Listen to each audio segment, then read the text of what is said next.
Welcome to Tato's Hardcore Media. Been watching Meyer 2C here, and they've had earthquakes. Let's see. I wonder if they would have it here or not. That MK Ultra. Let's see. Wrong. Earthquake.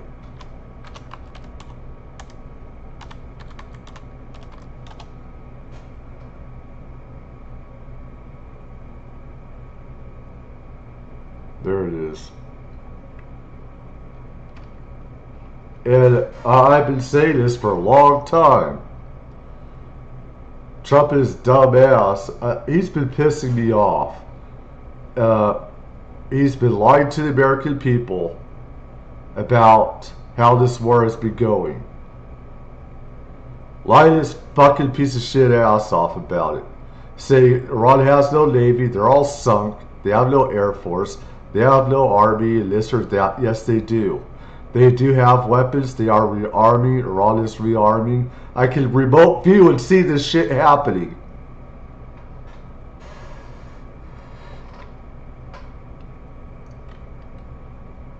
They get stuff from China, Russia.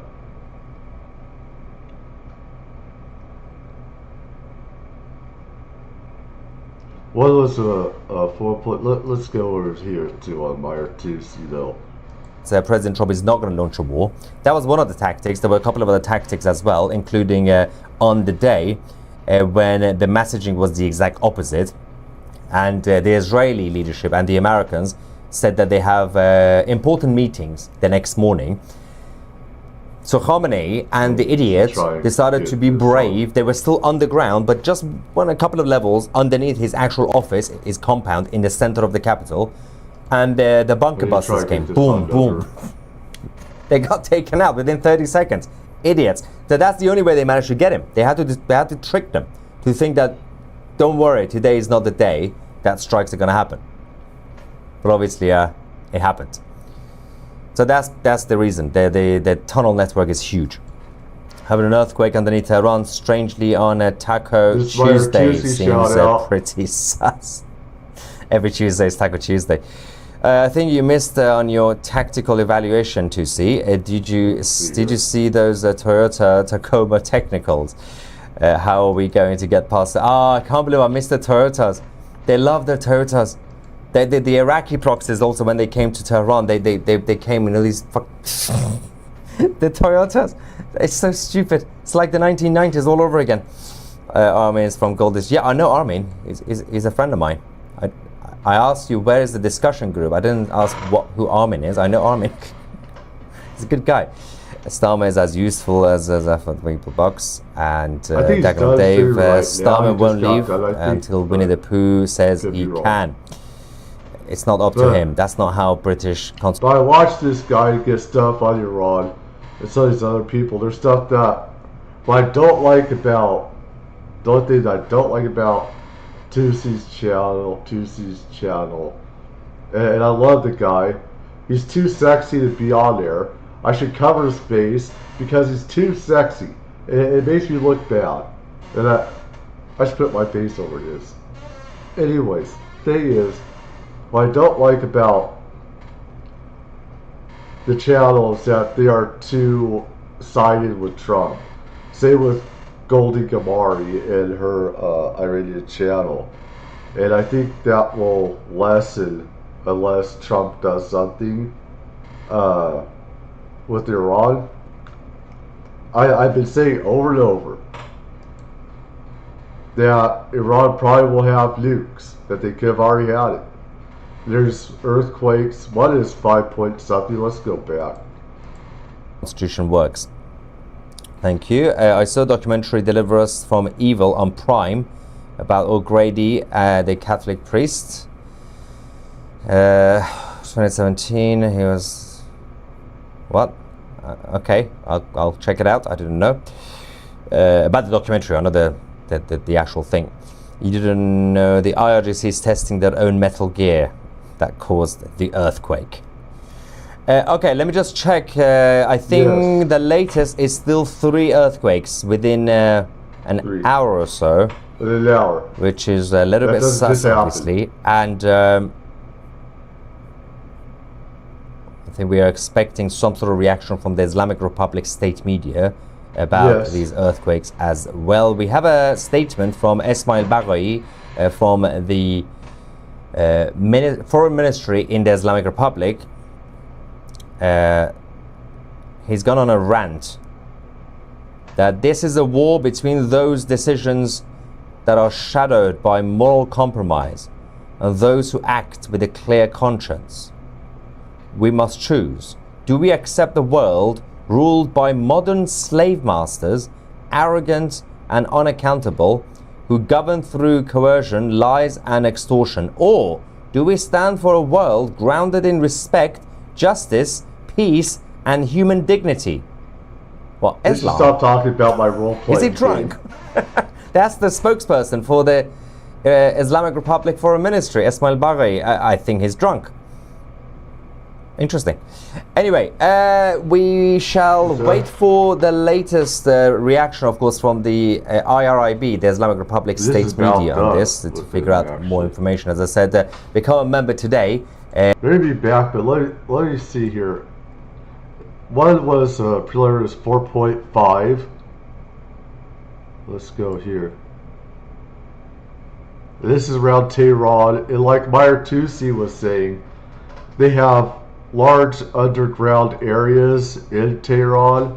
Like I said, the reason why it was hard for them to get the now dead Ayatollah was because they had deep underground networks. And these earthquakes are up to 8 miles down.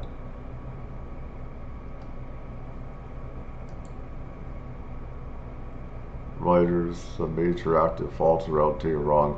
This wasn't the big one for which they are overdue. No kidding. Preliminary magnitude 4.5 earthquake, Tehran, depth of 35 kilometers, which is what, 15 miles?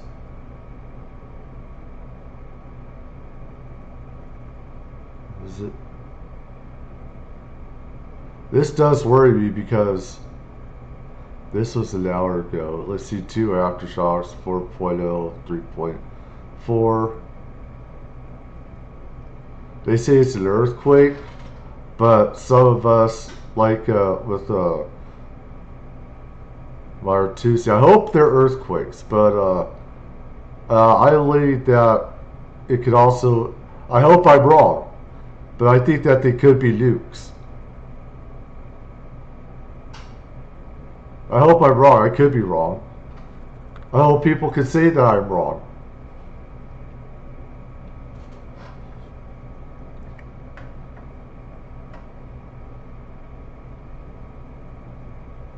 Earthquake, Tehran, Karaj, and the border between Tehran, Mazandar, and about 4.6. Those are some powerful earthquakes. This is struck past 2 hours. That was 2020. That doesn't count. Well, they do have active earthquakes. Let's see. There have been multiple earthquakes in and around today. The timing seems a little strange.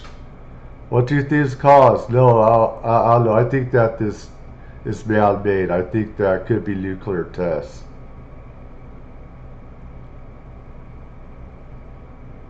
And me, I gotta say, I gotta say, I'm not on any political side. There's Goldie, there's Goldie and stuff, but let's see.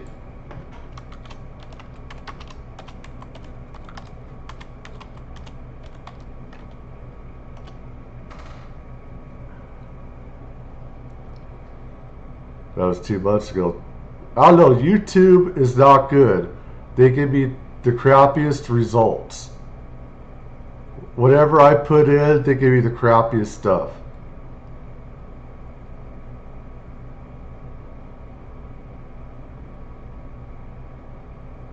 Ron Lore. Ron Tez. Nuke. Oh my God. Hungry boy in China.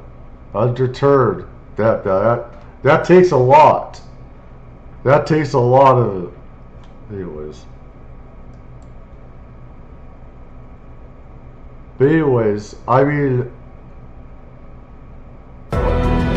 would hurry up here.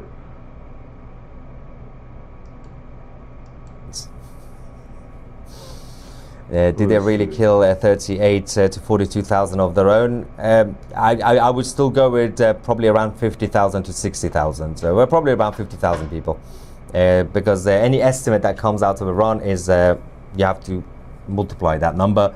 And the bodies and the reports that we've got from each area, when we saw the dead bodies in hospitals and on the streets, each neighborhood, when it had thousands, well, at least 1,000 or hundreds and hundreds each area, don't forget that the uprising was happening in every single province. That's over 100 regions, and in every city and town and village, basically. A major. The thing is with the IRGC, they would not want to negotiate with us. Their religion pretty much forbids them from even having peace talks with us, and they believe that fighting the U.S. and Israel is like their end of days sort of thing, and that fighting with us is a holy war with the United States. It's been like this ever since the Ayatollah. There's a big difference. Excuse my stupidity there. There's a big. The Shah's the king. Okay, was the king. That was before. Okay, then of course 79, the Ayatollah comes in, and people thought that he was going to give people civil rights. He kills off a lot of the women that helped get him into power, and said you're going to be living under Sharia law and all this other stuff. You ladies have no more rights. Thank you, but now you're dead, kind of thing. So they do not want to have peace negotiations with us. And the Straits of Hormuz, we do not control the Strait of Hormuz like Trump says. We don't. We control a part of it, but so does Iran. And like I keep saying, any commander-in-chief that I know of, and someone said, well, what about Obama and sleepy, catatonic Joe Biden? The thing is, when they had the military do strikes on another country, they gave it to the military to take it over. They didn't try to become, war master, a tactician. I know that Bush Jr. would have gone after the strait in the beginning. I know Bush Sr. would have gone after the strait. I'm sure Clinton would have. Trump is the only one, I don't know, bad command, or part of it is Trump. I think part of it is Trump, because he seemed to not really care about the Strait of Hormuz. And that's the number one thing you have to have, along with killing a lot of the IRGC. When we first started this thing, we wiped out, 40 of their top leaders. There's still a lot to go, but villages and towns, so that number will be massive. Up yours, my Ivan. I accused him of being the IRGC guy. Looks like Biden's military. That also, kind of looked like Biden and Ivan together. UAE are no longer subsidizing students for education in UK universities. Yeah, they did. They announced it a couple of months ago. They don't trust UK universities because of radicalization. They see the destruction of the West. Yep. That's old news. Elaine Golden is my real name. I hid from no one and nothing. Love your show. That's old my news. favorite, probably Trump's also. Shit from President Trump Well, he's not watching right now because he's on the Air Force One. Oh, well, he can be watching. They have earthquakes have been recorded. We are trying to overcome years of brainwashing. Martyrdom equals the suffering of death on account of adherence to a cause, and especially to one's religious faith. How do you fight that? They want to die. You help them. They want to die. You help them. Simple. Yeah, Operation Cardboard Garbage. They should have really renamed the operation that. That's genius. Absolutely smart. Richard says, are we confident these are not earthquakes? They're not earthquakes. Doesn't Tehran have earthquakes? Not right now. And the reports are roughly simple. Operation Cardboard Garbage. They should have really renamed the operation that. That's genius. Absolutely smart. Richard says, are we confident these are not earthquakes? They're not earthquakes. Doesn't Tehran have earthquakes? This is what I get from Iranians. Some stuff, it's like when we're having war conflict with another country, you should try and learn about their people, and you should try and learn about context that they can have on the inside in that country. And some of these people do have people on the inside in Iran. They get intel on stuff from Iran and stuff. So I'm not basing this off my own dumbass or whatever. I want to get from different sources. Not right now. And the reports are roughly 8 to 10 kilometers deep. That would be a deep tunnel. The whole of the capital underneath has a massive underground tunnel network. It's basically like a spider. It literally goes all around the capital. And that's how Khamenei, the former supreme leader, managed to survive for a long time. Because when he goes underground in the capital, he could be anywhere. It could be east, west, north. And it's a big capital, by the way. It's a big city. So President Trump obviously tricked him. He brought in Tucker Carlson to the White House. If you remember, this is obviously a couple of months ago, before the war started. He brought Tucker Carlson to the Oval Office. Everybody was like, why is Trump hanging out with Tucker Carlson? Why is Tucker Carlson in the Oval Office? They took a photo, posted. That was the time when Tucker Carlson was basically, continuing his propaganda for the IRGC. At that time, we didn't know, Tucker didn't know, but the CIA and FBI, they knew that Tucker had connections to the IRGC and obviously the government in the Islamic Republic. Boy, did he fall in a bad way. Tucker Carlson, boy, that guy's a nut job. It's enough having to listen to me. Having to listen to him is terrible. Let's see. Let's see here. That was 8 years ago.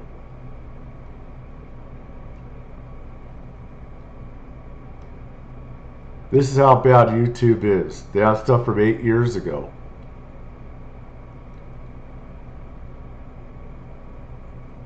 Maybe they give this to me because they're telling you to get their shit That was together. the time when Tucker Carlson was basically, continuing his propaganda for the IRGC. At that time, we didn't know, Tucker didn't know, but the CIA and FBI, they knew that Tucker had connections to the IRGC and obviously the government in the Islamic Republic. President Trump brought him in. They had a nice smiley photo. That made the IRGC think that President Trump is not going to launch a war. That was one of the This is the thing that I've been saying even before Trump did this. I believe one reason why Trump got into Iran was that I believe that he did not want Israel to have all this glory as well as them not being able to handle all the incoming missiles. Is that he did not want to be outshone by Israel. It's like, I think Trump got into that because he wants America to be number one. And if anyone's going to take the spotlight, he wants America to be the one doing it, no matter what it is. And stuff. He's always, of course, Trump has been saying for 20 plus years that he didn't want a nuclear armed Iran. So there's that in his defense as well. But let me see here.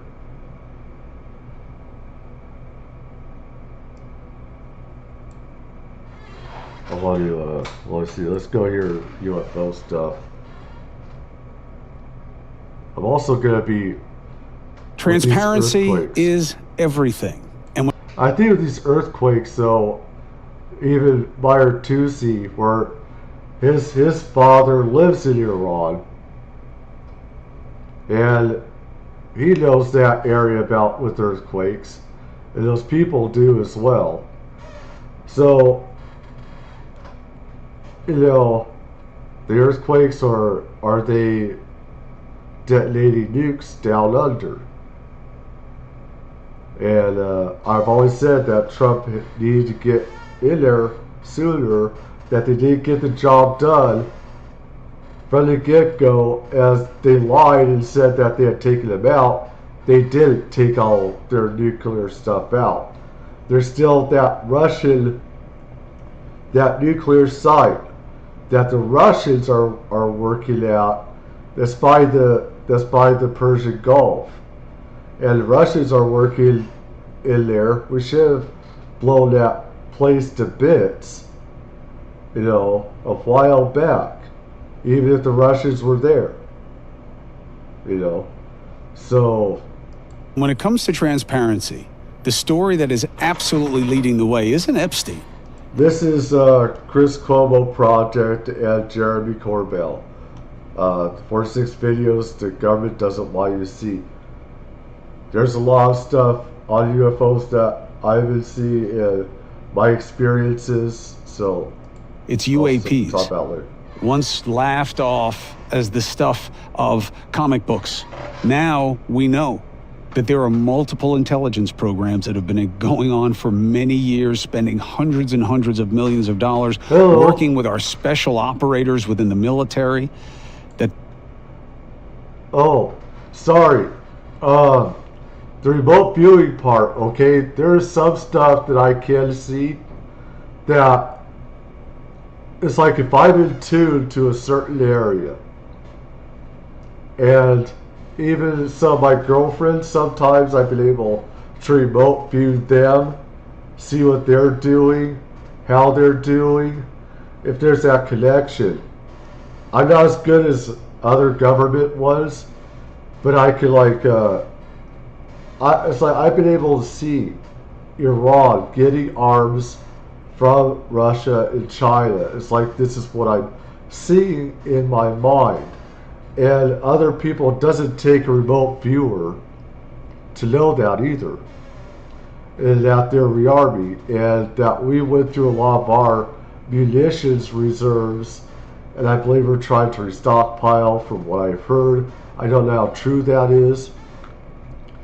But sometimes I've been able to remote view different countries, see what military stuff they have, or secret stuff that they have. That's pretty much remote viewing.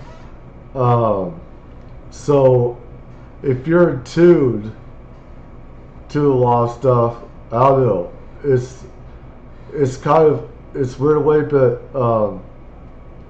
with Iran, I've been just seeing them where they've been collecting nuclear stuff and they're just waiting things out. And the thing with Trump is that he's been waiting too long. And there could be that part where they're waiting to get stockpile going again. But while we're getting a new stockpile in of weapons, they're also rearming. This is what Iran does. You know, they're not going to just sit there and wait. They're going to get new stuff from Russia, drones and other stuff, which they've been getting. So, you know, this is what I've been seeing as well. It's just in my mind's eye is seeing this happen, is that both sides are doing this. And when things happen again, Iran is going to throw out more missiles and stuff like that. And they have more than we think they do. And I think Trump should have been more honest about not taking all these things out that we should have taken out, including the Navy with those speedboats where they keep on cutting off Hormuz and everything. It's really ridiculous what has happened. Yeah, Tucker Carlson, he's a nut job now. He's I don't know what the hell flipped him. I also saw this one video on Tucker. I was gonna watch it and do a live stream on it. For this one guy, I believe that's around Special Forces as well. He knew Tucker, and he just seemed to change all of a sudden. That's bad. But he got in trouble for doing some stuff. But anyways, let's see what's happening here. If there's anything new here, I want to go with the latest. This is 19 minutes to go. Like, I want to see more attitude. Yeah, they get earthquakes there a lot sometimes. But like Tuesday said, these don't seem to be earthquakes.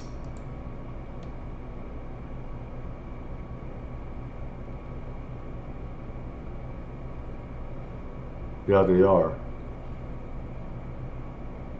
You can't see what Grok says anymore. I don't know why. Right, 24 earthquakes a month. They're a very heavy tectonic place. Like I said, I hope I'm wrong. But I do know that, we all know that before Operation Midnight Hammer, I believe it's called, that Iran knew what was going to happen beforehand. And they got their dump trucks. They got uranium out. They got nuclear stuff out of one of the sites that we later bombed with Operation Midnight Hammer, which is, what was it, October when we did that? And the thing is, if you're going to bomb, if you're going to do a military operation, you don't let the enemy know beforehand. You take it out. Never ever tell them what you're going to do before you do it. And that seems to be what some people are doing nowadays. Advertising. So with that, Iran got stuff out with these huge dump trucks. That you see at excavation sites. They took those up north to another site. And they put all the stuff deep underground. Others even. What does climate change? Some people are loony. Talking about eco-terrorism. Are you kidding? What's eco-terrorism about? The RGC doesn't care about the ecosystem. They don't.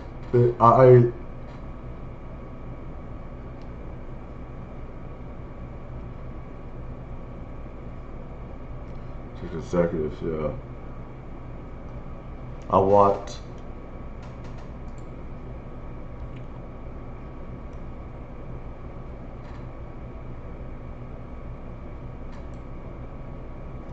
but let's see here. I didn't get to this.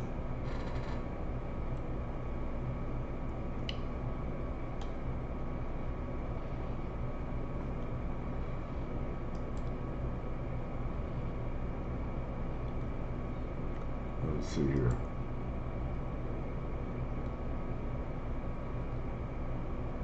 Okay. Guess they just started.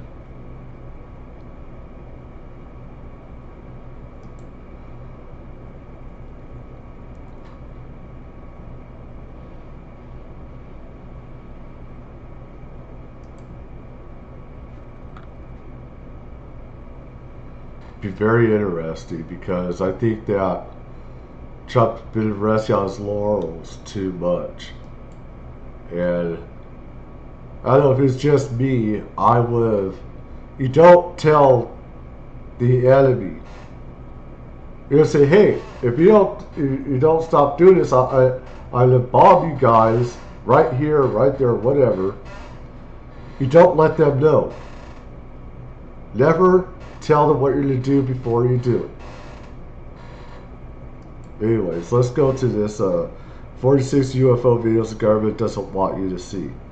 There are different classifications, things are being held, things are being studied, technologies, maybe more. And in the Trump administration, we keep getting promises that don't get delivered. And I don't mean that politically. We get enough of that with MAGA. I mean, the thing is, I gotta say, I'm not political on any political side. I've gone after sleepy, catatonic Joe Biden. I've gone after Trump for tacoing it out or whatever. It's just, I think we should hold the politicians, that we shouldn't be brainwashed by what politicians say. We shouldn't trust them. We learned that from the 60s and the 70s not to do that. But with UAPs, why? Can it really be that the President of the United States is not on a need-to-know basis when it comes to anything that our government is doing? How can that be? Jeremy Corbell has been chasing down these questions for many, many years, and now he is the subject of a movie called Sleeping Dog about his efforts with his reporting partner and his partner in transparency, George Knapp. And these are big names in the UAP world. And Jeremy, I have been echoing his work for a long time. And now he says we are on the precipice of something, not just his movie, but a reality of transparency that may change everything. What is it? When is it? Jeremy Corbell.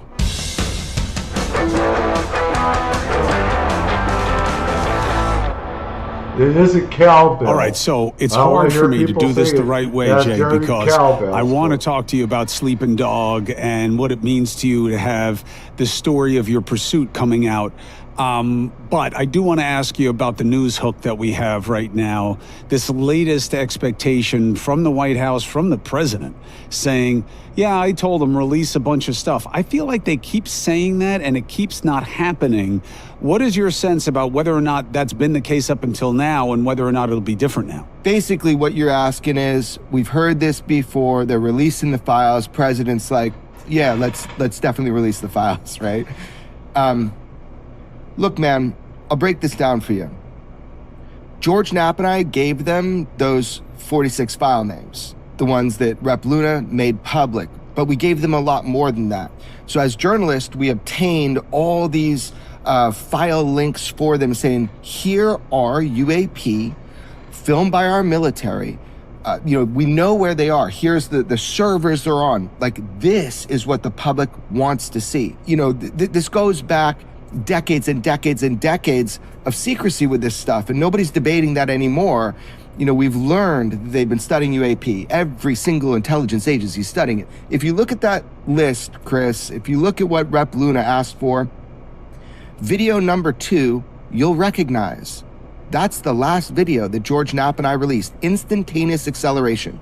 This is the first time in human history that I know of where we actually have on camera, out to the public in the wild, military film footage of something that is supposed to be impossible. No inertial effect. You can see it for your own eyes. This dome-shaped craft shoots off. It has gone under scrutiny. We put it out a couple months ago. It's gone under scrutiny. People have looked at it. What you are seeing is something that's supposed to be impossible. This is what everybody's talked about, that we have this type of footage. So journalism is doing the job, even if our government's not going to. It's such a weird paradox. You have, oh, look, there's nothing to see here. And look, guys they hype it up, and I get it, we get it, but it's really not what you think. But if anybody talks about it, they will lose their life's work and be punished severely, and it's all classified. Yeah. It's the only time those two things have gone together in my 30 years of things. 30 years I've been doing this. I've never seen anything like this before, where they will say to you, there's nothing there. I know. And every time with my own UFO experiences and my paranormal experiences, which is more UFOs, I've seen angels, demons, I've seen the dead, and everything. Me, for about like 50 years, I've had these experiences, and for me, I've always known UFOs were real, always have, and my own experiences make it, you don't question anymore, and stuff. And when the government says nothing to see here, if you remember, people remember 60s and 70s on how government always covered up stuff, lied. You don't trust the government. You try to find out things yourself, you investigate it, you form your own opinion, and do your own research. You like to play with the unknown and the non-existence of a fact and kind of tell us we got to prove it, but there's nothing to prove. But they won't show you anything, and it's all classified. Why is it classified if there's nothing to show? Right. So it's being used. The classification is being used as a way to not release the information. Now, why is this so sensitive? We've talked about this before. It's a national security issue in many ways. That's the whole point about the UFO thing, is that they're looking for derivative technologies. They've already admitted UFOs are real. There's a technology that's out there. It outpaces what we got. We can target it, but it's really difficult to lock onto them. They've admitted this much, that it's not China, not Russia, not the United States. This is not me saying it. You've had heads within government saying this is a reality. But show us more, tell us more. You're having UFO fatigue, right? You're having this moment where you're like, just show me what you got. Man, the whole American public is feeling the same way as you. They use national security as a way to obfuscate and to say, oh, it's so sensitive. It's not. Off. Everybody knows about these sensors. The UAP that they have caught do these extreme maneuvers. They will prove to the public that there is something out there that is not ours and we don't know whose it is. And we're this close. We've never been this close before, man. I've been fighting with George a long time on this. George a little more pessimistic than me about it. But again, if our government doesn't do it, journalism is going to do its thing. Yeah, I hope so. This is the thing, is that people like me and other people, we're going to have to force it out, because we can't trust the government to tell the truth. And I think us experiencers and people like Jeremy Corbell, George Knapp, Chris Cuomo, all these other people, and a couple of congressmen, Burleson and Burkett, we're going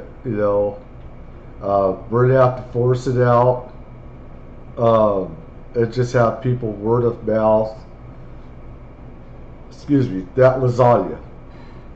But like I said, force it out there, because if people go quiet, the government's just, they want this swept under the rug, and they want kept secret so they can have all this tech or magic, and they don't want to be held accountable by Congress, and they also you have people making money off of these programs by buying stock into these companies as well, that's making re-engineered UFOs and stuff like that.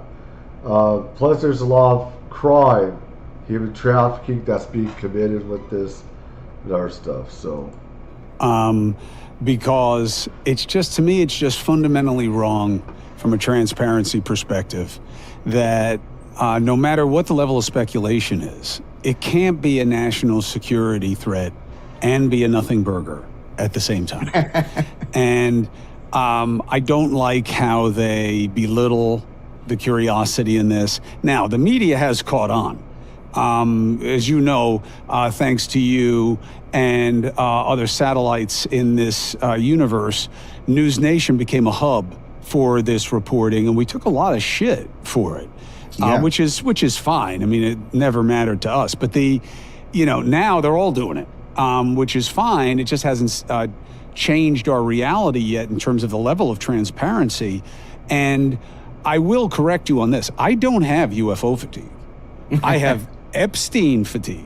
I have Right. Epstein file fatigue because they keep saying it's going to come and then it doesn't come. And then we hear representatives say they've seen all these other things when they go, to the special little room. And there's a lot of questions. Anna Paulina Luna, to use your example, she comes out of the room, the skiff, and says, a lot of women that I'd like to see have to testify about. And I was like, women?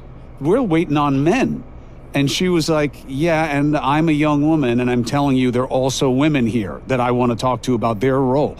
So why haven't we heard any of that? Why haven't we seen any of that? So I have fatigue on that, not on this.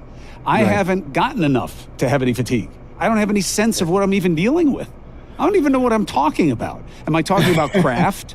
Am I talking about life? Am I talking about intelligence? Am I talking about signals? I don't even know what I'm talking about yet. There's a movie, you and I talked about it, Sleeping Dog. This kid followed my work for, a couple of years. It was supposed to be that I just gave him a bunch of my footage. He made some UFO movies, but he saw what was going on. So we provoked hearings. We had people like David Grush stand up and say, not only did I get exposed to these craft and these holding facilities with UAP, with craft of non-human origin that we are trying to reverse engineer, but he also mentioned biologics, beings, pilots. So we've had a lot of progress in that this is being talked about in the halls of Congress. This is being pushed all the way to the president, where now everybody has to confront this. So that is progress. Again, Rep. Burleson, he has been given authority, presidential authority, to go into these holding facilities to look at, allegedly, he's going to be able to go see some of these non-human intelligence craft. Now, he doesn't know for sure he's going to be able to. He's a little worried about it. He's admitted to going to one facility, but I can tell you, he's very well informed where these things are being held. I had somebody on my show with me and George Knapp, Dr. James Lukatsky. He ran the UFO program for the Defense Intelligence Agency, the largest study of UAP that has ever been acknowledged in history. If you go back in time, Chris, we were talking about how Project Blue Book, nothing to see here, move on. They said, we're not studying UFOs. We have come so far since 2017 and the New York Times article admitting a UFO program, to the point now where we have a congressional member going and essentially auditing some of these facilities. Now, he's been tight-lipped about it because he wants to make sure that when he goes to these facilities, he actually sees the goodies, he sees the goods. Fact of the matter is this: we have craft that they believe were not made by humans. And people have testified to it in Congress, and we now have a congressperson going to go look and audit those facilities under presidential order. That is progress. But the frustration is the American public, you, me, everyone else, it feels like the same thing over and over. You get teased, you get to some point, but nobody's giving the goods. I really, really think that we need to push and pressure and fight for this. This is a reality, man. This is absolutely true. All of this from my decades of experience. Well, the frustration for you is we have such ADD as a culture that, we do. we're like, yeah, wait, what did he say, fast. Jeremy? Oh, yeah, that's really good. Oh, wait, we're at war. I'll get back to you, Jay. And, it's all the bright, shiny thing because of the algorithms. I mean, it's really social media. You talk about non-human intelligence that's dominating our culture. We see it every day in the algorithms in terms of how they're shaping our minds. I mean, we're completely tuned to them. Every outlet in the media works off the algorithms. It's ridiculous, the echo effect. What I don't understand is, who are these cats that get to tell the elected representatives that they don't get to see shit? Like, who are these people? It's the only time when I've heard about the deep state that it's ever meant anything to me, because it's always been a boogeyman to me that you use to explain what you can't get done in government when you're in power. But who are these cats who get to decide, sorry, Mr. President, we can't tell you that? Who is this? Right. I mean, so first of all, when you think about presidents being briefed on stuff, this was a real kind of shocker for me, which is, first of all, you got to ask for it. And second of all, remember when Clinton went on Jimmy Kimmel and he's like, they told me there was nothing to see here? Is the first thing President Clinton did was he sent Webster Hubble to go in and find out two basic things. Who killed JFK? That would be of concern for a president. And what's up with UFOs? And he was on Jimmy Kimmel, and he says, look, it wouldn't have been the first time a president was lied to. Well, I'll tell you this. I know some of the people that give briefings to presidents, and I've asked them, how much have you told about the legacy UFO stuff? It was shocking to me that some presidents are considered a national security concern, right? Yeah. So they don't get the full story. And when they dig into it, sometimes they're lied to. So who are the boogeymen? Who are the people? Look, these are people that are non-elected. They've been there for a long time. I don't know what words you use, deep state or whatever. Basically it's people that are factions within intelligence agencies that they've got the goodies, right? So they don't want to share that. And that's what I've noticed over the years, is that the people that I've talked to, but I've gone high up the food chain with George Knapp. They always too. The people involved with this, contractors, whether it's security firms or whether it's defense contractors, is that they're in this for decades sometimes. And they're being there longer than presidents. And they have this holier than thou type of thing, like, you don't deserve this, you don't deserve to know about this, this is a need to know, and you don't need to know about this. They're only to be there for 4 to 8 years while these programs are still running. Like I said, there's a lot of criminal activity associated with this, and they don't like the fact where people start talking about ETs, that they have their non-human intelligence stuff, UFOs, and people start talking about the criminal activity where people have gotten cancer and other sicknesses with this stuff, and human trafficking as well, where the government has had programs where they search out children and adults so they can bring down these craft and everything. So they want people like them, so they can get the technology. End up telling us, don't kick a sleeping dog. Like, this isn't good for American sovereignty. This isn't good for the public. How is the nature of reality not good for human beings to know? There's nobody that should be able to hold back if this is true.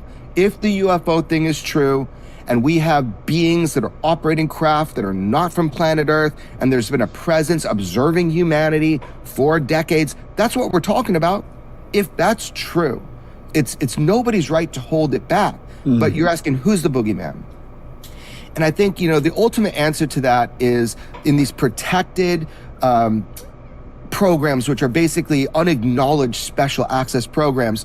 There's what they call bigot lists. There's certain people that have a need to know and are read in. And apparently it's determined at times the commander-in-chief doesn't have a need to know. It's absolutely shocking. But you've had presidents come out and say that they've been lied to before. So, listen to them.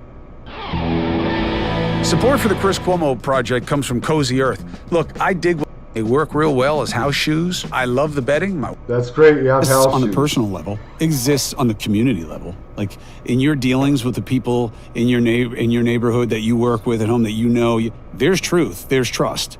And when it's breached, it's fixed or it's over. Not on the governmental level, not on the political level. And the good news about that is the only thing that establishes any trust is transparency. We only know what you show now. That's it.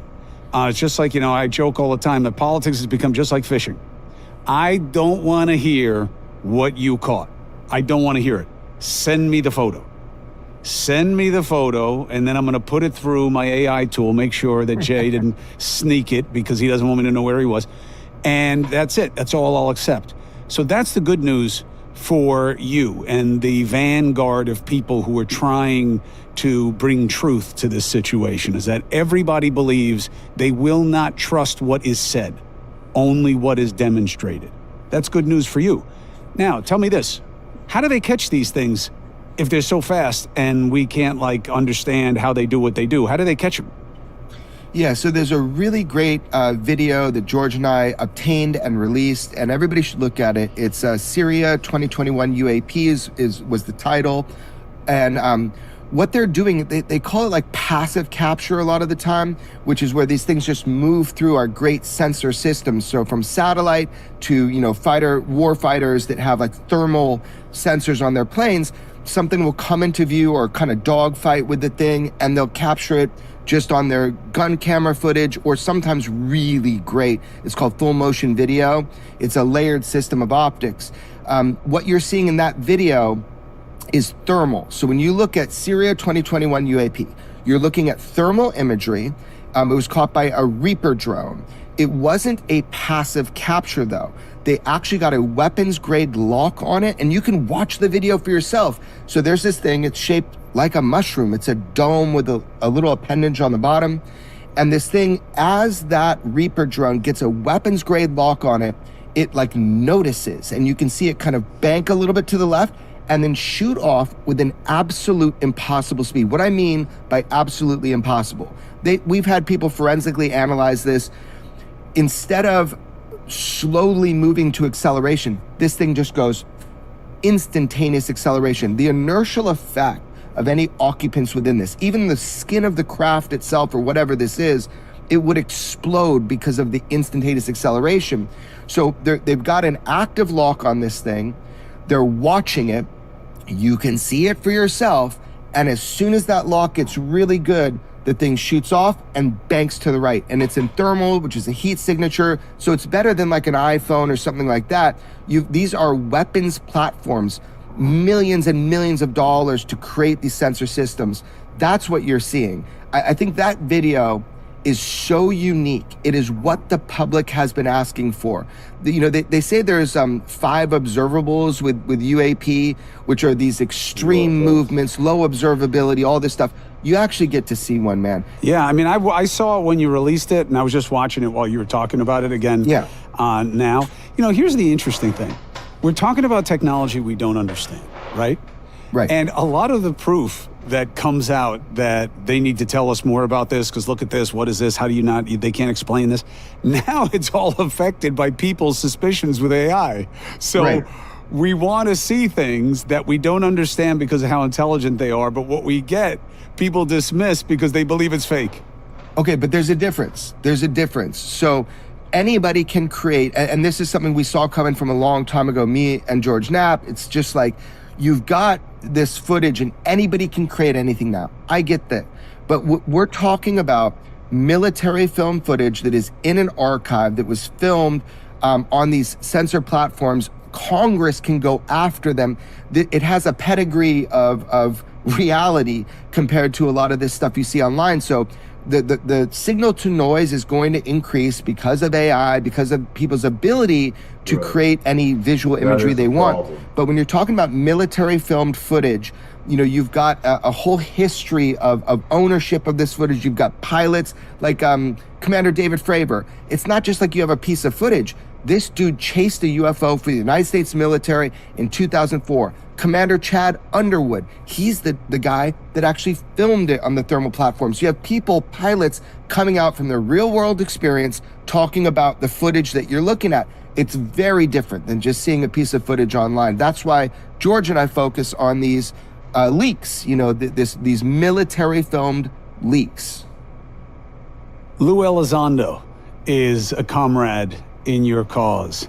And I was joking with him recently. So he had a bad motorcycle accident, as I'm sure you know. Yep. And I said, Lou, this is kind of proof that you may be an alien because you had no helmet on and you bounced off the pavement and you're back already, which was amazing. And he was in a really bad way. And obviously I was just trying to lift his spirits. And he was saying, obviously, whenever something happens like this that scrambles your eggs, it gives you a little dose of perspective about what you're doing with your life.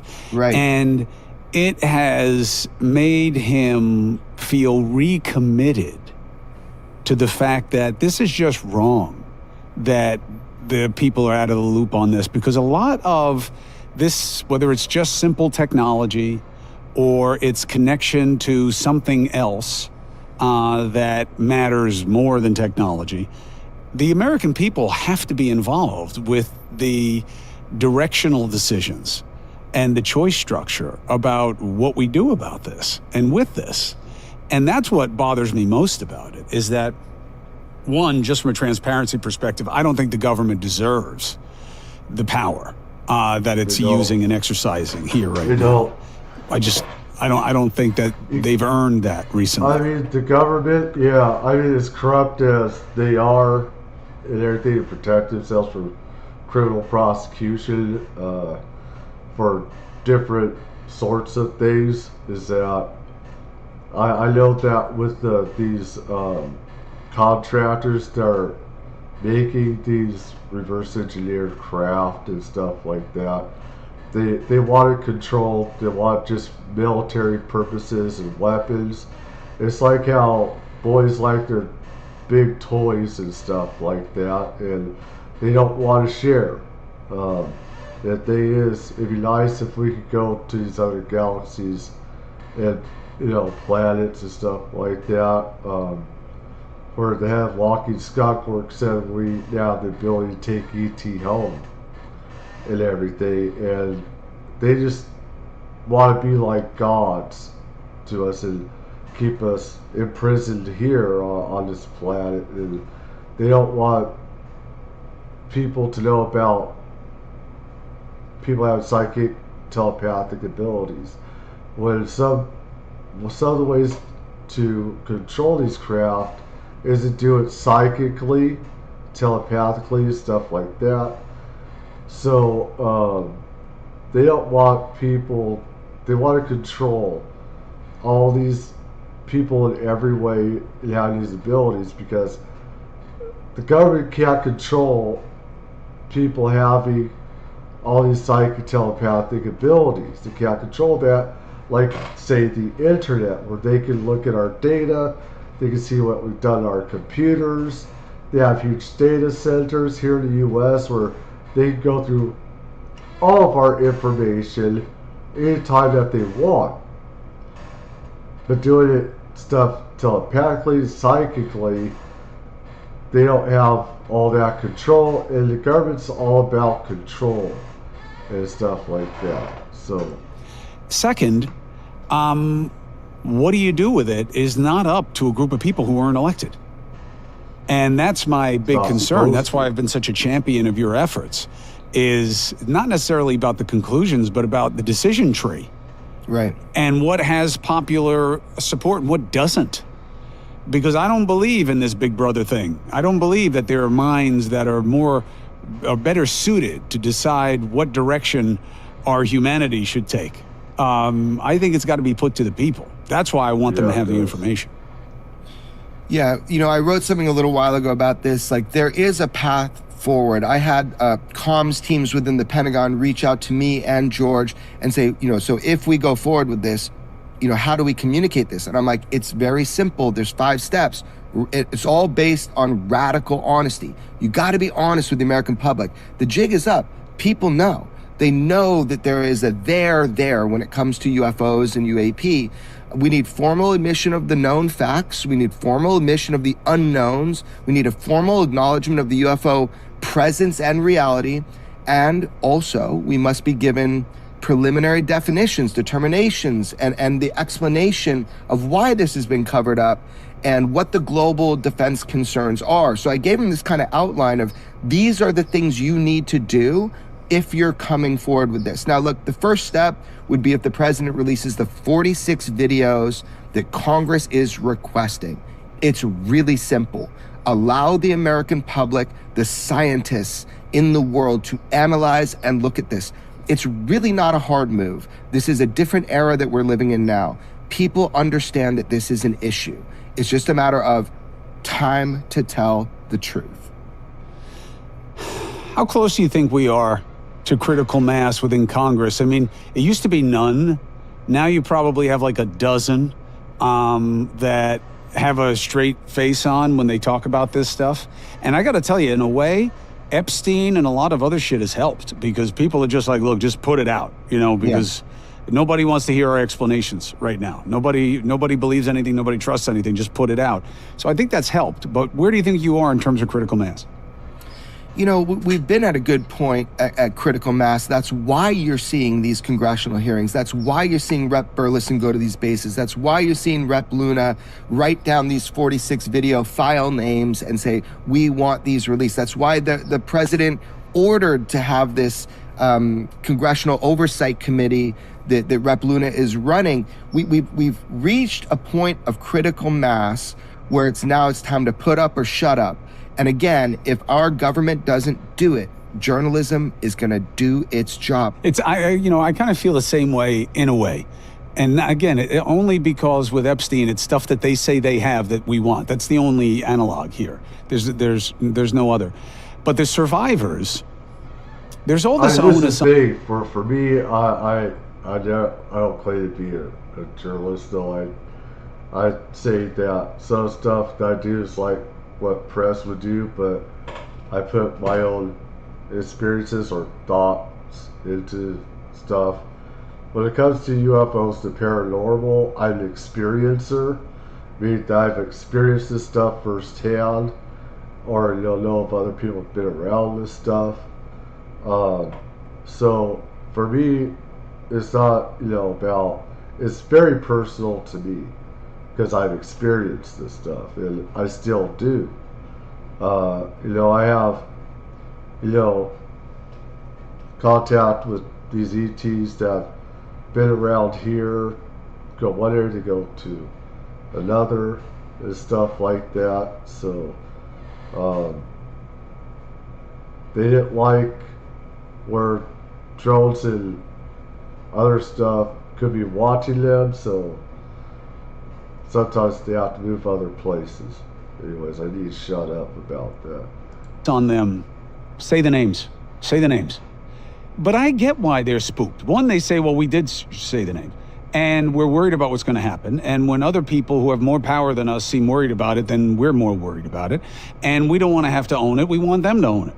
And while that's unusual within like kind of Me Too culture, I get it in these particular circumstances. I feel the same way here. Why put it on the whistleblowers? Why do they have to come out and risk everything for people who have nothing? Well, that's another thing, is that you have all these potential whistleblowers that have been ended up dead and everything. And right now, I tell anybody, don't come forward. I say don't say anything whatsoever unless things get better, because these people turning up dead that wanted to meet up with Congress, was about to meet up with Congress, congressional people. Like I said, the old regime is back, where they're knocking off people just like they did in the old days, 50s, 60s, 70s, and 80s, where people just end up in a car accident, suicide, cancer or whatever, and they just say, say it's a car crash or whatever, suicide. It wasn't. So they have to risk in terms of danger to themselves and just put out the information. Why does it have to be that you got to get somebody who's willing to throw their life away to say things that somebody else can say for free? I agree with you. I mean, so by the time this airs, people will see that the movie Sleeping Dog is coming out. Now, I didn't make the movie. A kid made it, kind of following me and George and our work. But you see in this movie, you see that the human cost of people fighting just to get this out to the public. You see people go from embryonic stage of like, I don't know if I want to come forward, all the way to having their hand up in Congress. And you're right, this is not on them. It's not even on me. This is, they have more information than we do. Our government has more data on the UAP issue than any independent journalist. So I agree with you. The ball is in their court. This is the time to put this on whistleblowers that have to endure all of this. The things that have happened to them, man, believe it or not, but like the threats, the bureaucratic terrorism, everything that they've had to go through just to come up, raise their hand. Active Navy commander Alexandro Wiggins, a buddy of mine, man, we had to fight for months in order for him to just tell what he saw out at sea and what they caught on visual, on that footage that I released with George, it was astounding, man. So I agree with you. This is not on the whistleblowers. This is not on even independent journalists, although we're going to do it, right? This should be something front and center that our government is honest with the American public about. It's wild if you think about it, Chris. It is wild. What are we really talking about here? What we're talking about are machines that are far more advanced. They outpace, outmaneuver, outperform anything we have. Our warfighters are seeing them, capturing them on video. It's an open secret now. We've been studying downed craft. If that's the case, and we've been exploiting and studying downed craft, which again, I've had people come on my show who ran those programs and said that we've breached the hull of a non-human intelligence UAP. We breached the hull of it. We got inside of it. That's all they could say because of Dopser. It is so out there that it's, look, they got to come clean. They better come clean soon. Yeah, or else what? You know what I mean? Like that's the thing. I think I could go on to so I want to see if there's anything new here about this Iran thing, because that was an hour 2 earthquakes. I probably, yeah, that's 2 hours. Oh no, it was geological. That's Earthshock, California, Iran, 8. Peru, Tabalo, Indonesia. Very kind of ring of fire around there.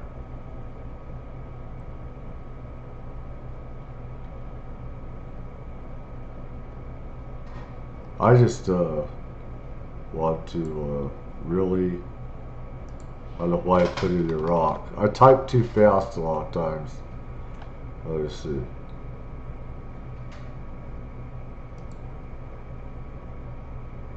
It's 2 months ago.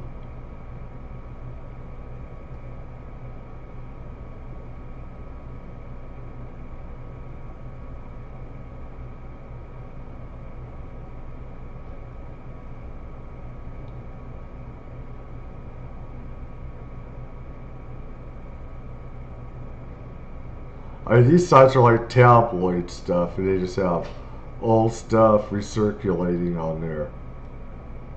On those, let's see.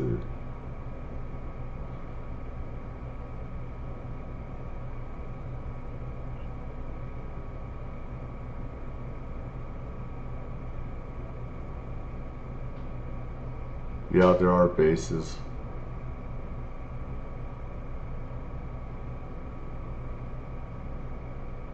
I get this.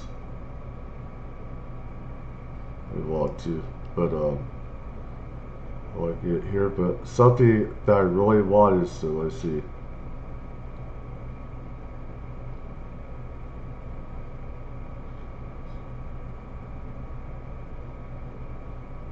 I know this is something out in front of me with I was watching these beams.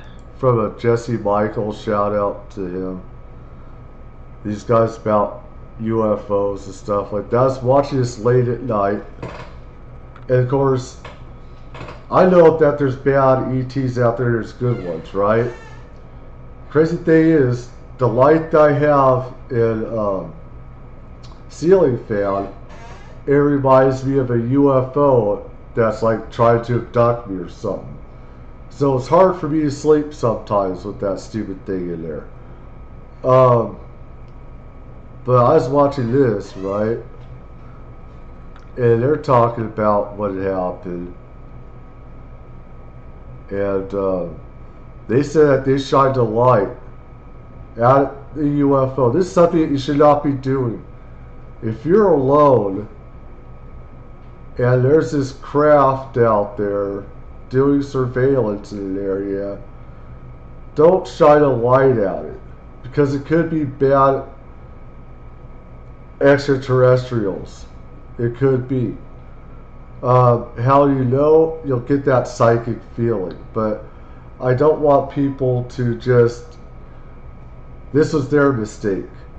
Bizarre alien abduction. And anyways, I believe it's him or somebody else, showed a light at SOS, and then, well, it decided to abduct them. These guys have a good story, but the thing is, when I was watching this, I start noticing like shifting figures, sensing I could sense other entities in here. They're watching me watch this, and you just get these cold goosebumps, and everything turns cold and everything else. I noticed that there's entities that are not supposed to be there, and I hadn't felt this since I was back in my own house, and where I could feel demons, see them. I was starting to see things, shapes, and other stuff, and I couldn't watch this anymore, at least that time of night, and everything. And so, I mean, people that do, he has an interesting story. He and his twin brother, how they experience stuff and everything, paranormal and UFOs and stuff like that. But I'd have to watch at a different kind of time for that. Let's see. This is Joe Rogan. Truth. Yeah, it doesn't seem like he's lying, but I mean, Let's see. Trump's here. always been great to me. He's never lied to me, but I It's don't know not that he knows the Bob's right own. questions to ask and the right people to talk to, because, I mean, this thing's been covered up at least since 1947, and I just don't think they're going to, they don't give up that easy. The war pimps at the Pentagon and everybody else, they just don't give up that easy. how did you come to understand all this stuff? Like, what was your understanding of it before you got into government? I had pretty cool parents. Right now, they would. Daddy was an old World War II Marine, and Mama flew an airplane during the Second World War. I mean, they were they were badasses. They were good Christian people, but my daddy was a stone cold killer. I mean, he was the real deal. He was on Peleliu and Okinawa in the Marine Corps, and of course, Mama's oldest brother Roy got killed fighting the Nazis, and Mama did her part. Just a little country girl, didn't have electricity till she's a senior in high school. So I've kind of lived the American dream, but they would let me, they'd let me get bloodied up, and then they would patch me up and let me go. I could ride my bike to the library, or the library if you're from East Tennessee, and it was, about a mile from the house, and they'd go in there and they'd have these books set up, and they had all this stuff on, all this wild stuff, and there was a book on UFOs, and I just picked it up and started reading it. I probably wasn't, 7 or 8 years old, and I just always followed it, the magazine articles, and I'd go out at night and hope to see a UFO. Never did, never have, until some of the briefings I've been in. But and then I'm walking down the street, and can I mention another news source? Is sure. that okay? Yeah. I was walking down the street, and TMZ there was a guy there, this black fella, his name's Colin. He's a buddy of mine. He doesn't work for them anymore, but he was filming, and he said, "Hey, Congressman," he said, "you want to make a comment on the UFO thing?" He couldn't get anybody to comment. And I said, "Well, sure." I said, they're going to tell you they're going to issue your report, and it's going to be loaded, and everybody's freaking out. It's going to be the greatest thing. It's going to be total disclosure. And then they're going to put something out. It'll look like somebody shot it with a dadgum 12 gauge. It's just going to have holes in it. It's all redacted. And I said, and they're not going to put it out this week. It'll be weeks later. And that's exactly what they did. They had a report I felt like had some information in that was new to the public, and they did what they always do. They hid it, covered it up, and then everybody saw that interview, and I said on it, that's the one we were talking about, bases in the ocean? No, Different one? that's a different one. As it is just totally different. This is just out on the street corner, and then I started getting calls from people literally all over the world. I mean, I've talked to legislators in Russia over this issue, and then people stop me on street corners and say, "Hey, man, I really appreciate you going for disclosure." I have doctors tell me this. I have lawyers, engineers. I have military people that have seen things that they can't describe. I've had members of Congress. There's a few bullies in Congress. They'll make fun of me and say smart aleck stuff, but Put it out there to your people. It's over 55% of the American population feels like we're not alone. I mean, seriously, you go out there and look at those. Every night, my dogs, they got to take a leak. They never want to take a leak at like 9 o'clock. It's always 3 o'clock in the morning. I look at those dadgum stars, man, and the light from those stars left there before the time of Christ. And the light from some of those stars, the stars have already combusted. I mean, they're not even there anymore. You know, light years to us is something that's hard to understand. And we are just, you know, one grain of sand on a billion beaches. And I still don't think we're the best that God can do. You know, I just can't imagine we're his shining, we're the one they put on the mantle. Oh, look, he made humans. Well, you know, we've kind of screwed things up. So you know, and I read my Bible, and a lot of the Christian folks knock me. They talk about it's demons, and I say, well, I'm good with Jesus. I'm not worrying about demons. I'm not going to worry about that. I don't think they're demons. Why would they? They don't have to fly around in some craft to right. You know, it's just, to me, it's hard to imagine. This is something that people need to be more mindful about, and any church that's putting out those lies need to be stamped out. Is that these aren't angels and demons. Angels and demons, you know, I've seen plenty of both. They are not extraterrestrial. And how angels and demons are, they're mostly different dimensional stuff like that. They can come into our reality, stuff like that, and they can be seen. But the thing is, ETs, these ETs are flesh and everything, you know. Whether some are AI or not, I can believe some can be, but I know some are living, biological as well. So for people to say that they're demons and stuff like that, because people get abducted and get experimented on, that's not the truth. What they're doing by human definition, could be like demonic, but they're not. They're told different class of their own and everything. So the underwater thing was, I was getting briefed by it was a former admiral, came into my office, and Joe, it was a very friendly conversation, and I'm always a little couched I hold back a little bit because I think there's a psyop going on with some of these departments. I was briefed by one of our alphabet agencies not long ago, and the final thing was, somebody said, well, why don't we got more information? He says, we just don't have the funding for that, Congressman. And, you know, it's and I know they're reading the polling data, and they're saying, you know, well, let's shake loose the money tree for us, and that's part of it too. And I warn people about that, but I guess in a nutshell, that's pretty much it. So when you first got in, how long have you been in government for? Well, 8 years in Congress. I was in our state legislature in Tennessee 16 years, and then I was county mayor for 8 years. So was it when you got into Congress that you first started getting inside information about what's going on? Yeah. So that was that 8 years ago, or like when was that? It's probably 6 years ago, 5 or 6. No, let's see.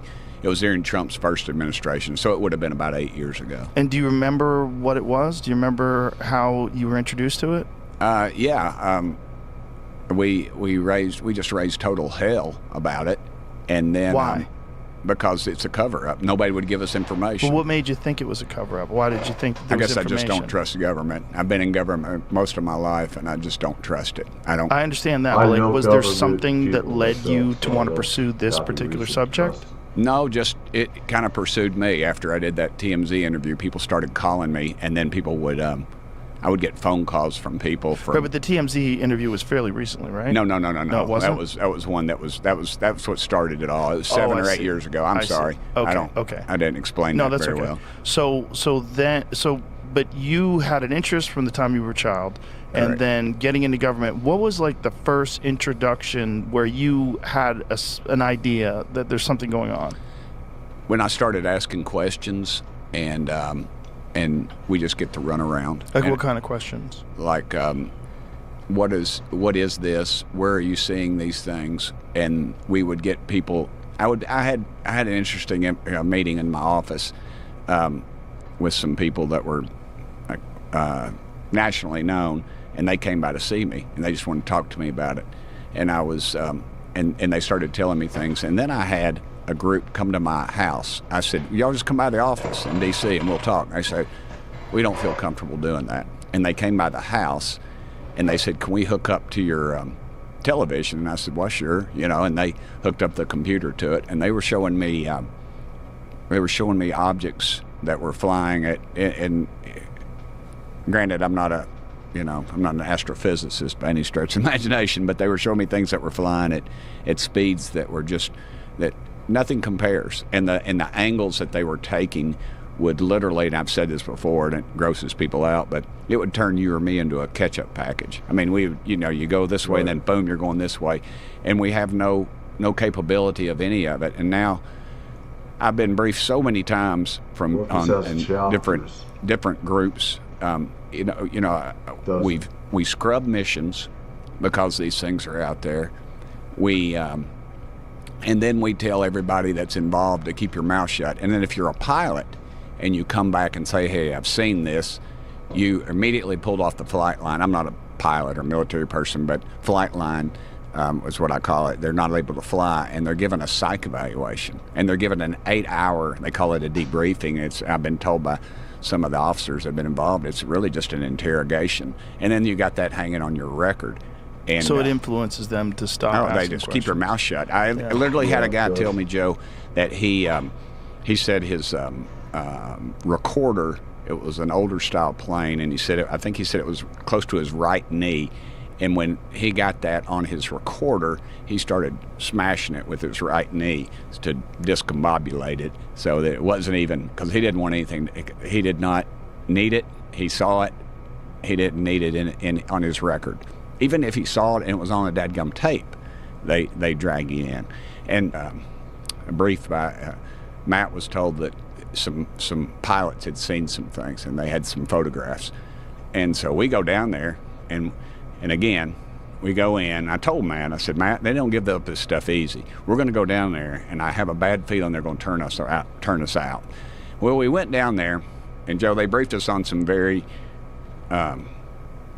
serious issues that they were dealing with the Chinese and communist infiltration and things going on around Florida in the ocean. But they did never have they wouldn't bring the pilots in. And Matt said, hey, I understand all this, but this is not why we came down here. And Matt's, you can say what you want to about Matt Gaetz, but he's a great orator, and he's a great attorney, and he just started flailing on them. And he told them, he said, here's what's going to happen. You're going to jerk me around. And they said, I'm going to subpoena you all, and we're going to call you all back to Washington. And I remember looking over in the corner at the suits, and I said, I called them spooks, because they were obviously some sort of military intelligence or CIA. And I leaned over to Matt and I said, the spooks are getting nervous, brother, because they were kind of shifting around. And they shut us down. They said, no, we're not going to do it. And Matt said, I'm calling whoever Big Air Force was. Matt was on one of the military committees, and he called. And hour later, they stuck us up in this room and had microphones under the desk. I remember Luna reached under and unplugged them. And they had a nice fruit tray that you paid for it, taxpayers. Thank you very much. So I went and ate like a jackass eating sawbriars. I was just eating. I didn't care. And so finally, he came back in an hour, and the guy says, I don't know who you all called, but you're going to get your briefing. They're bringing the pilots in. And literally, they brought these pilots in, and they were in their flight gear, and they had just come out of the planes.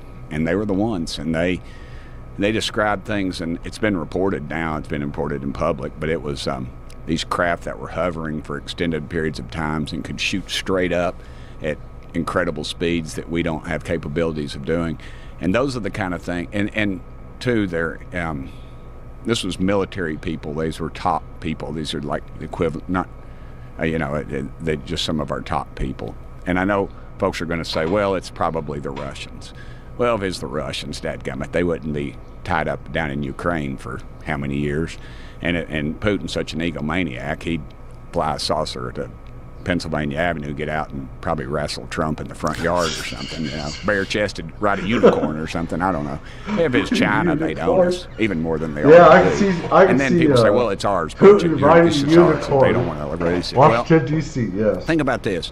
President Trump, and he should have, and I give him great credit for that pilot that got knocked down over in Iran, we spent untold millions of dollars to bring that cat home, and we should have, because it sends a message to our enemies, and it sends a message to our fighting men and women that we're not going to leave you behind, as many presidents have done many times. There's no way on God's green earth that they would risk a $500 million aircraft with something flying around it, and risk those guys' life and all that training to put these guys in harm's way. And that's exactly what they're doing. I mean, these things are buzzing cockpits. I mean, it's not an everyday occurrence. It's in certain areas, and that's where the deep water thing comes in, the deep water bases. I was sort of misquoted. I was just telling what I was told, and but it makes a lot of sense that these deep water areas are where we see a lot of sightings, and we've seen craft underwater that do something over 200 miles an hour that are on the sonar pickup are as big as a dadgum football field. And the best we don't have anything big as a football field. Maybe in length, but not underwater anyway. And the best we can do is maybe upper 30 mile an hour, maybe something like that. I don't know. But 200 miles an hour, that's just out of the question. Yeah, and these things don't have a heat signature. And I hope though that they release some of the footage that we've seen and some that we haven't, that we've been rumored that's out there. What I'm afraid though, they're supposed to be releasing this stuff weekly, so hopefully we'll get something better this Friday, because Polina Luna and others said that stuff is going to be weekly. Of course, I'm not believe that something big will be released, but hope still. The thing is, with some of us that already know the truth and everything, it doesn't matter if they release stuff or not. It's just like we just know the truth already, that there are ETs, NHI, and UFOs out there and stuff, and that we're doing stuff with them, and also in coordination with them, and making new vehicles, reverse engineered stuff. So going to get so sanitized, and it's going to get cleaned up. I mean, even Obama, he said, yeah, there are aliens out there. And then in a recent interview I saw just last week or so, he's backed up on that. Oh, I was just kidding. Yeah. Well, I saw Trump when he was getting interviewed. He said Obama shouldn't have said that because it's classified. He goes, but I might release it. I might make it unclassified. And I hope he does. And I told him that.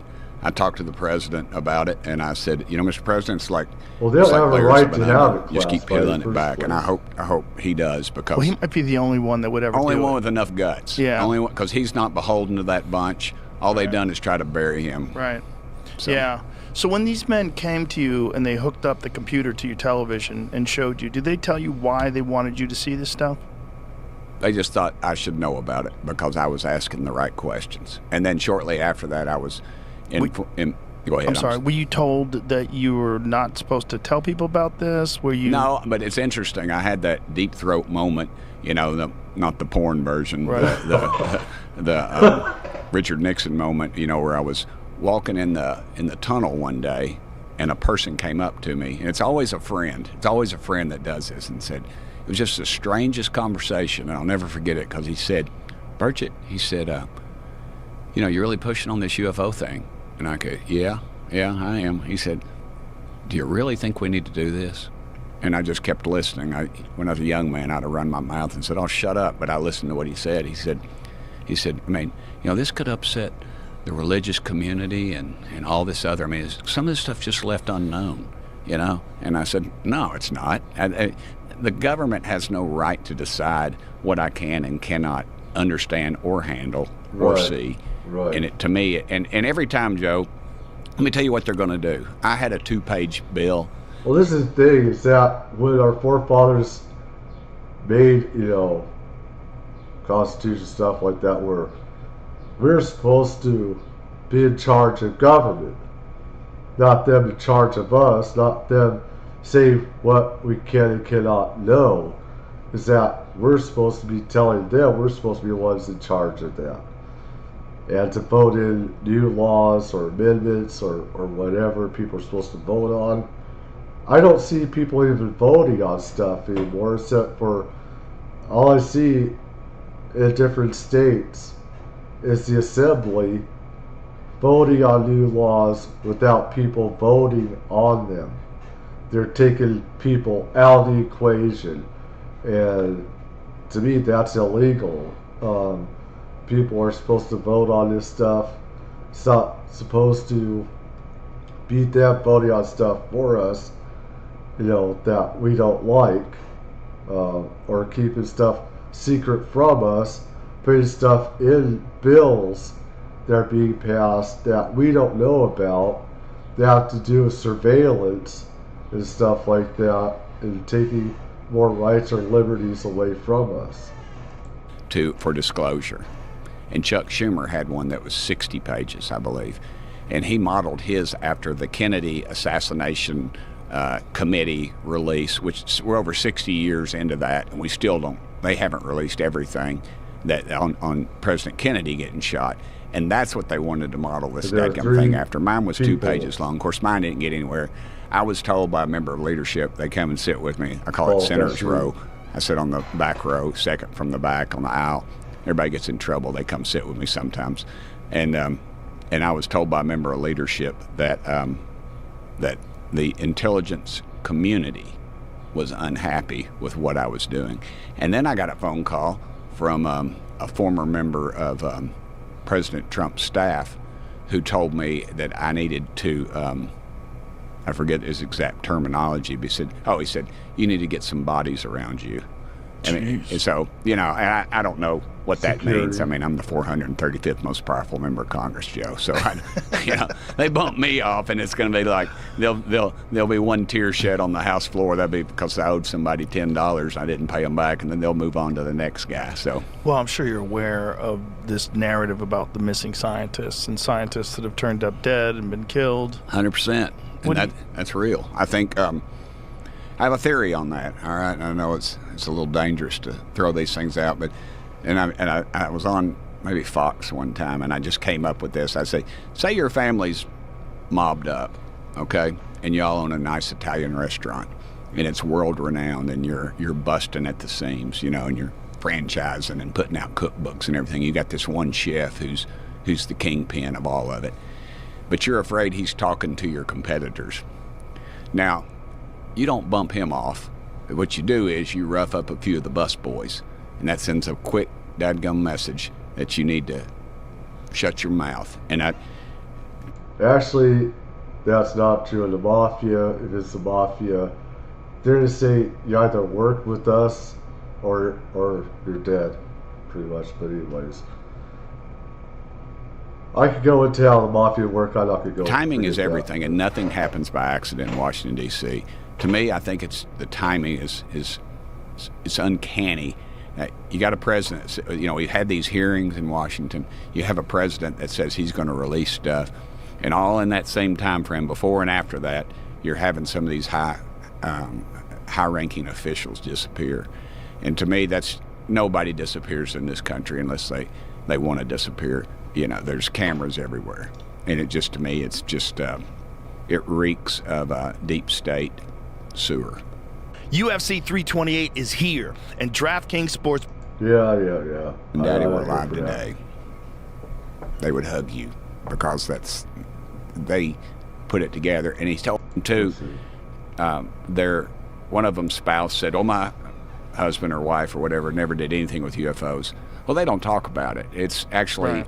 It's a pretty close-knit group, and I always remember this. I knock on doors. That's how I got elected. Nobody really did. There's not a lot of people like me that come from a family of public educators that get elected to Congress, all right? Most of my contributions are $25 and somebody wraps a Bible verse around it and tells me they're praying for me. The big boys, they're always for me the day after the election, all right? They always, "Oh, come and got you a check, and we were with you all along." I always say, "Yeah, I felt it right there towards the end, you know."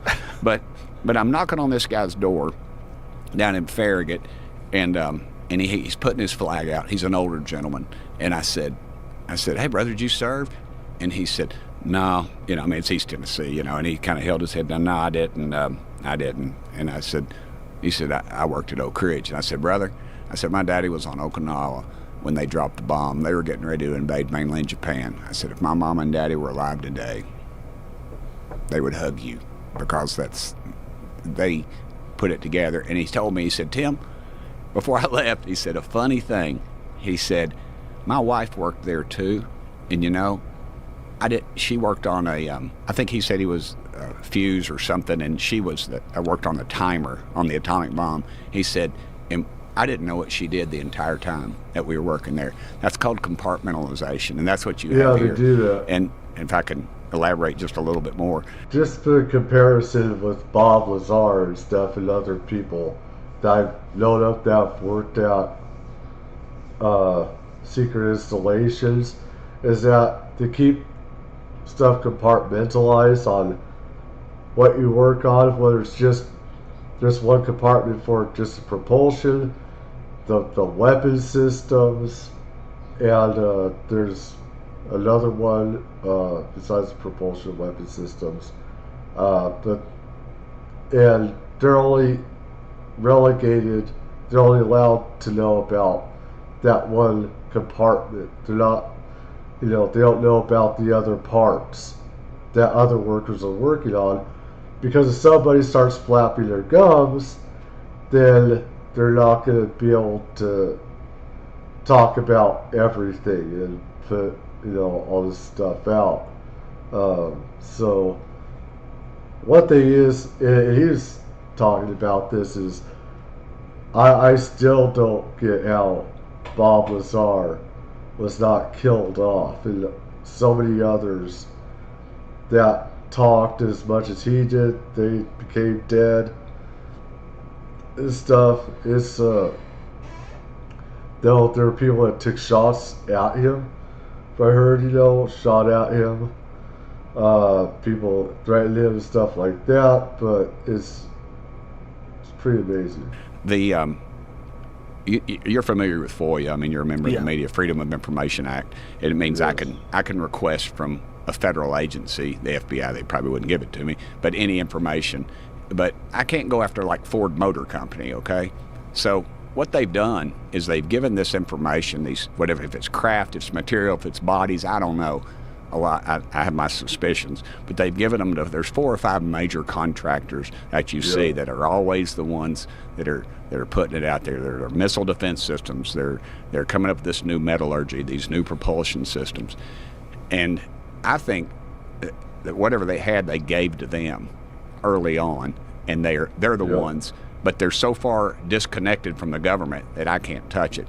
And the people that are working on it, there's no... like what I keep on saying is that they're not, they don't come under government scrutiny, they don't come under government oversight.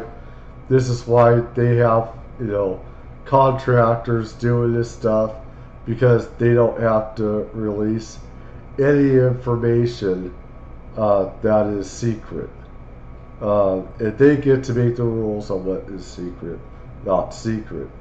So you have this corruption happening, criminal activity happening, and they can't get to it, a lot of people in Congress, because they're not under government mandate oversight. So nobody alive and it was around totally Roswell flat. or any of that stuff that was in and around those years that's still alive or still working. So all those people are gone. I mean, that's the best secret you can keep if you tell somebody and they die. And that's exactly what they've done. And we've been given places, addresses, and things, and everybody says, "Oh man, you need to get out to Area 51, Burchett, and see what's out there." There ain't nothing at freaking Area 51. As soon as we announced where we're going, the U-Haul vans would have already been there and left, And so what it's going to take is, it's going to take a scientist or somebody that's going to have to walk out of one of those dadgum labs before they're allowed to commit suicide by shooting themselves in the back of the head 10 times with a shotgun or something. And so... Do you know the Bob Lazar story? I do. I've never met Bob. I know a buddy of mine, I guess, friend of mine, I think sort of broke... Let's see, there's something about Japan UFO. Let's see. Here's something else too. Let's see what else post. Laser strike. Reactor parts on sunk Russian ship. We'll get back to that, but I just let me see here. Let's see. Router stores most missile sites. Despite,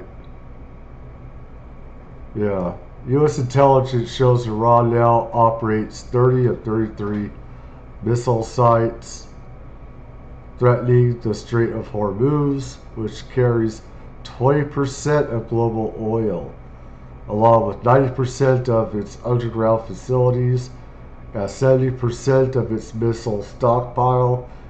This comes after Operation Epic Fury strikes late February 2026 targeted Iranian nuclear sites, leadership amid escalating tensions, followed by a fragile April ceasefire. There was no ceasefire. That's just a pathetic joke. President Trump and Defense Secretary Pete Hegseth claimed the attacks crippled Iran's capabilities as negotiations to reopen the strait continue under sanctions. We've become a joke. This is what I hate about what Trump has done, where we're just looking like ass clowns with, saying, the strait, Trump is saying strait is open, people go in and out freely, and then, when he got caught lying about that, how, he said we can control it, we'll safeguard ships going in and out there, couldn't do that. There's something definitely, a lot of misinformation going around, and I got a feeling that both sides, for and against, that both sides are putting out misinformation. I know we didn't get all of them. How much we did not get, I don't know, but I know that they have a large amount still. Let's see. 1 hour ago, from disclosed to USC, U.S. military intelligence assesses that Iran has regained access to roughly 90%, which is now partially or fully operational. I wonder how true some of that is. New York Times, intelligence show substantial. So these are different bricks. Let's see. Iran retains 70% pre-war missile stockpile. I wouldn't think it'd be that much, but let's see. Drop this one. Let's see. New classified military intelligence assessments from early this month show Iran has regained access. Yeah, that's what I saw. And people are asking, how do I know this? It's not just, I can remote view into Iran, and I can see them doing stuff. I can see them rebuilding stuff. I can see them keeping stuff underground, that they still have stuff underground that we haven't gotten. I know that they still have some stockpiles left. And they're getting rearmed as well from Russia and China. So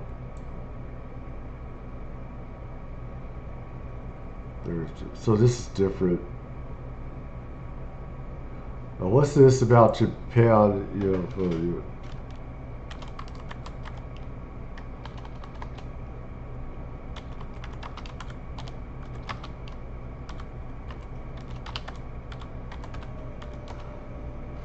What is this? Let's see here. 2 hours ago. A massive earthquake in Japan that caused I widespread saw this destruction years and devastation. ago.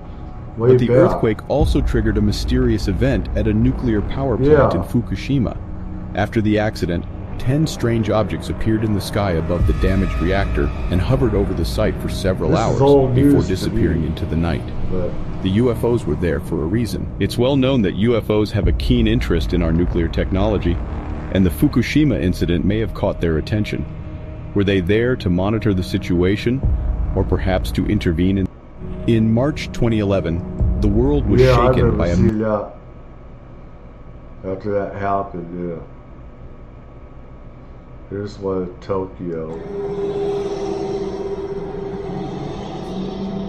That is a dangerous one. These are bad ETs. Very hostile intent. It pretty much looks like it's attacking or about to.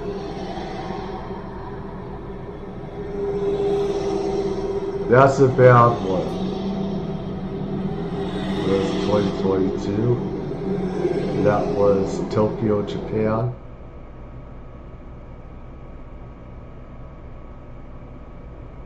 Is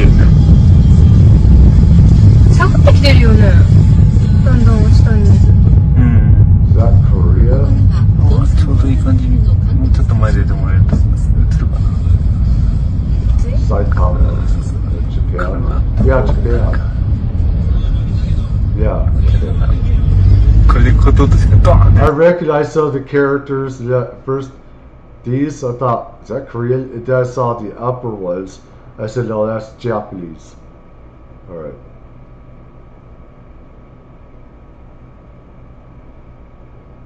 Laser beam emanates.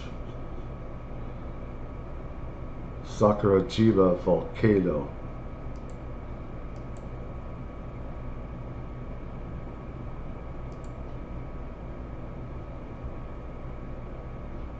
December 17, 2020.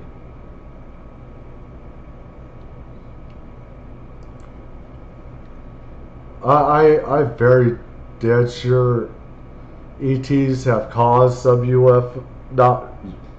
have caused some earthquakes. They just seem to gather in these places just before an earthquake happens. It's just putting two and two together. So them making a volcano explode, I can actually believe that. And these guys are like hundreds of thousands of years ahead of us.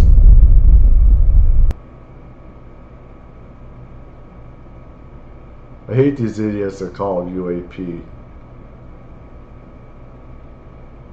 Trying to act smart like they're just dumb for using that.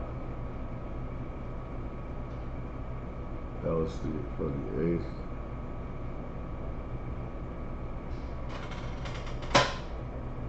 Six hours ago. Let's see, I am Nano from Nico.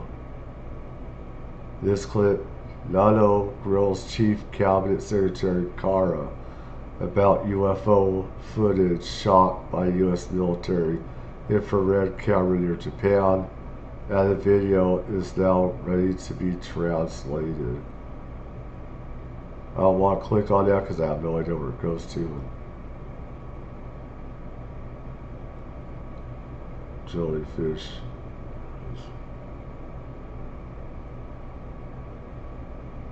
Yeah.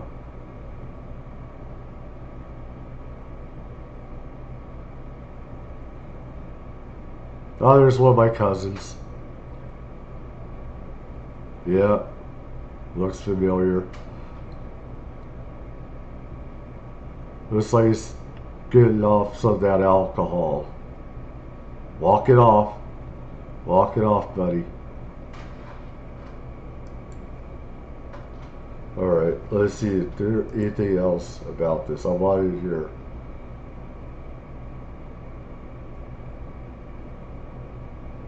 I don't see 2C.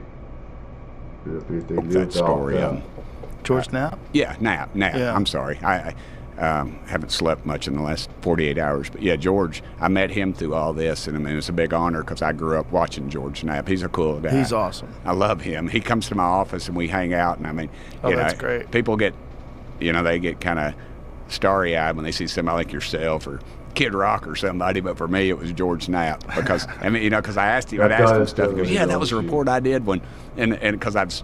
Yeah, he's very careful about what he says too. He's not a guy who says anything that he can't. And he documents it. Yeah. You ever seen his files? I mean, it's just a myriad of files. He's very even keeled and fair in the way he assesses things. He's not hyperbolic. The way he describes things is like as clean and as accurate as possible. He's not trying to sell T-shirts, really. Right. I mean, he's a true journalist. I wish other people would look at a guy like that and say, that's the way we need to go with journalism. A real journalist who didn't start off with this whole UFO thing. He didn't want to do. I mean, he was an actual just regular journalist until Bob Lazar contacted him. Yep. And that story, I've had Bob on a couple of times. In fact, this is how popular. The way that I remember George Knapp, look at some of his videos when he first started doing this and that. I believe he was hearing about too much stuff happening around Ellis in this place called Area 51.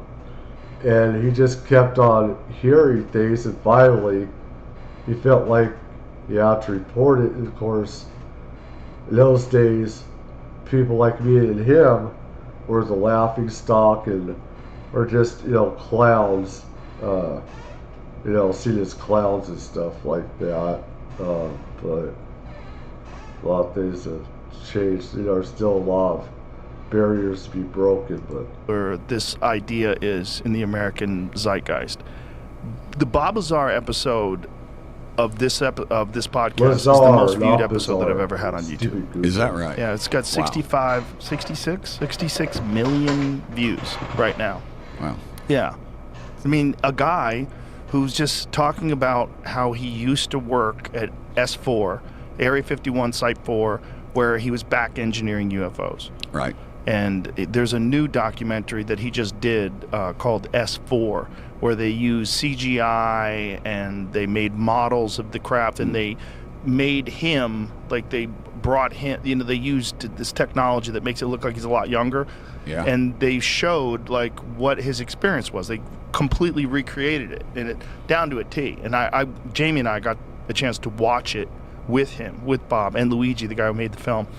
And I mean, watching how emotional he gets when he's in the room. He's like, "This is it. This is this freaks me out. It like brings me back," because we're talking about 1988, 1989 when all this was going on. And he really, the last report I saw, somebody interviewed him at his house. I mean, he had like a mid-'80s Corvette or something. He hasn't cashed in on it like everybody else seems to do. No, he hasn't made any money off of it, and he's still just a legitimate scientist. So he runs United he Nuclear Labs. that's what he does, and he's a brilliant guy, and doesn't want the attention. It was very difficult to get him to come back in a second time. And he wanted to wait until this documentary was out and come in and talk again, but he got freaked out. He drank a lot of whiskey. He was like, he gets weirded out by it all. It's all, like, to him, the whole experience was very surreal and strange, and well, you got to figure he's the one that escaped from all of it and is still alive. And somehow he got out and was able to do it before they could silence him. They tried to discredit him, said he didn't work there, and then I think he produced check stubs even. Well, not just that. They tried to pretend that he never worked at Los Alamos Labs, but he was on the employee roster. There was a lot of stuff going on where they tried to discredit him, but he went public because he was afraid they were going to kill him. Because the initial one, he gave a fake name, and he was a silhouette, and he told his story, but then his home got broken into, his car was getting broken into, he got shot at on the highway. It got real weird, and so he said, look, I've got to go public. Like, it might be the only way to protect myself, and he told the whole story, and he hasn't deviated from that story. Mm-hmm. And that's what's really kind of crazy, because it's been, 40-something years or close to? Yeah. These guys, they ask those questions, they always, and then say, was it red? No, it's green. And then they were adamant that it was red 10 years ago. Right. Everything about him has been that and I've seen, there was a documentary on him, and they asked somebody to analyze him is he telling the truth or not? And he said, I think he's telling the truth. Yeah, it doesn't seem like he's lying. But, I mean... Of course, I'm in the business. I'm in Congress, so yeah. He's an amateur. We're professionals up there, brother. You only think you can tell a lie. Yeah, they're not very good at it. The people in Congress that are liars. The problem with liars is they don't really have a good understanding of the truth. Because if you're lying all the time and you're forging this like fake narrative, people see that. And so that when you try to say it as the truth, it doesn't come off like the truth. There's a feeling that people get when they talk to you. Now, there's some real crazy people that could just lie, like really insane. But generally, they lie about a bunch of stuff. They don't just have one lie from 1989. The term pathological comes to mind. Yes. That bass was this big. You know? Well, his story, though, one of the interesting things is he was talking about the ways in which the craft moved, and then decades later, we have footage that shows these crafts rotating in the direction that they want to travel, then zooming off. And then, of course, there was the Commander David Fravor incident off the coast of San Diego in 2004.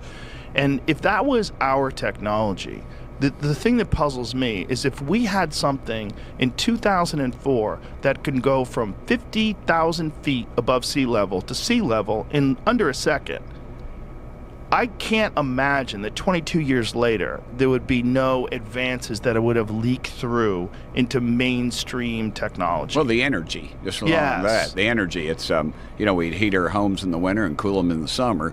But then again, I always throw out the war pimps. I'm not, my daddy fought for this country, and I'm not, and that's their business is war, and their business is very good.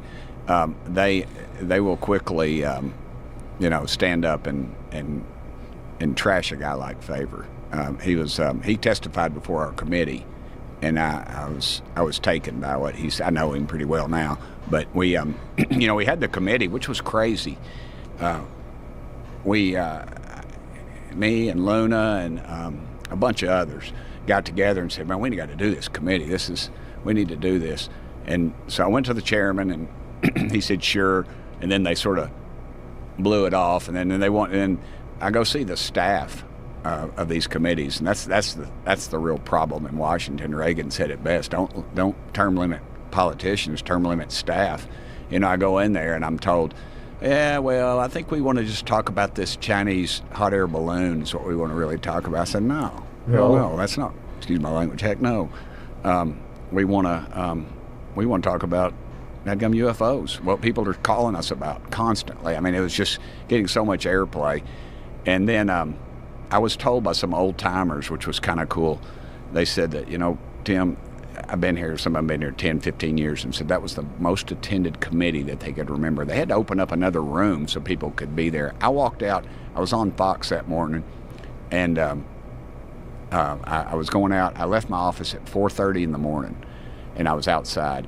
And I remember it was hot because it was summertime, and there was people already outside lining up that had come from all over the country on their own dime. I mean, these weren't like wealthy people. I mean, one guy said, this is our vacation this year. We're coming to this dadgum committee meeting. And Joe, they were lined up around the hall, around everywhere. And that's where I met Sean Ryan and a bunch of people.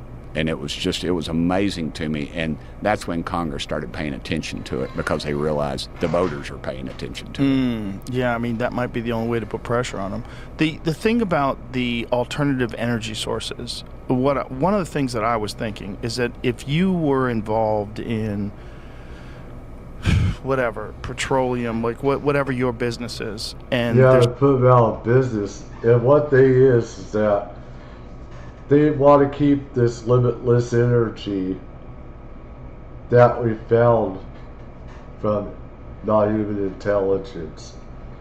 Of course, me and others said, put the oil industry out of business, a lot of tech industries out of business, which is, I think, is good for a while now because they're so corrupt and evil. But I know that people in government want a way to make money off of this limitless energy and not let people have it for free, even though we should.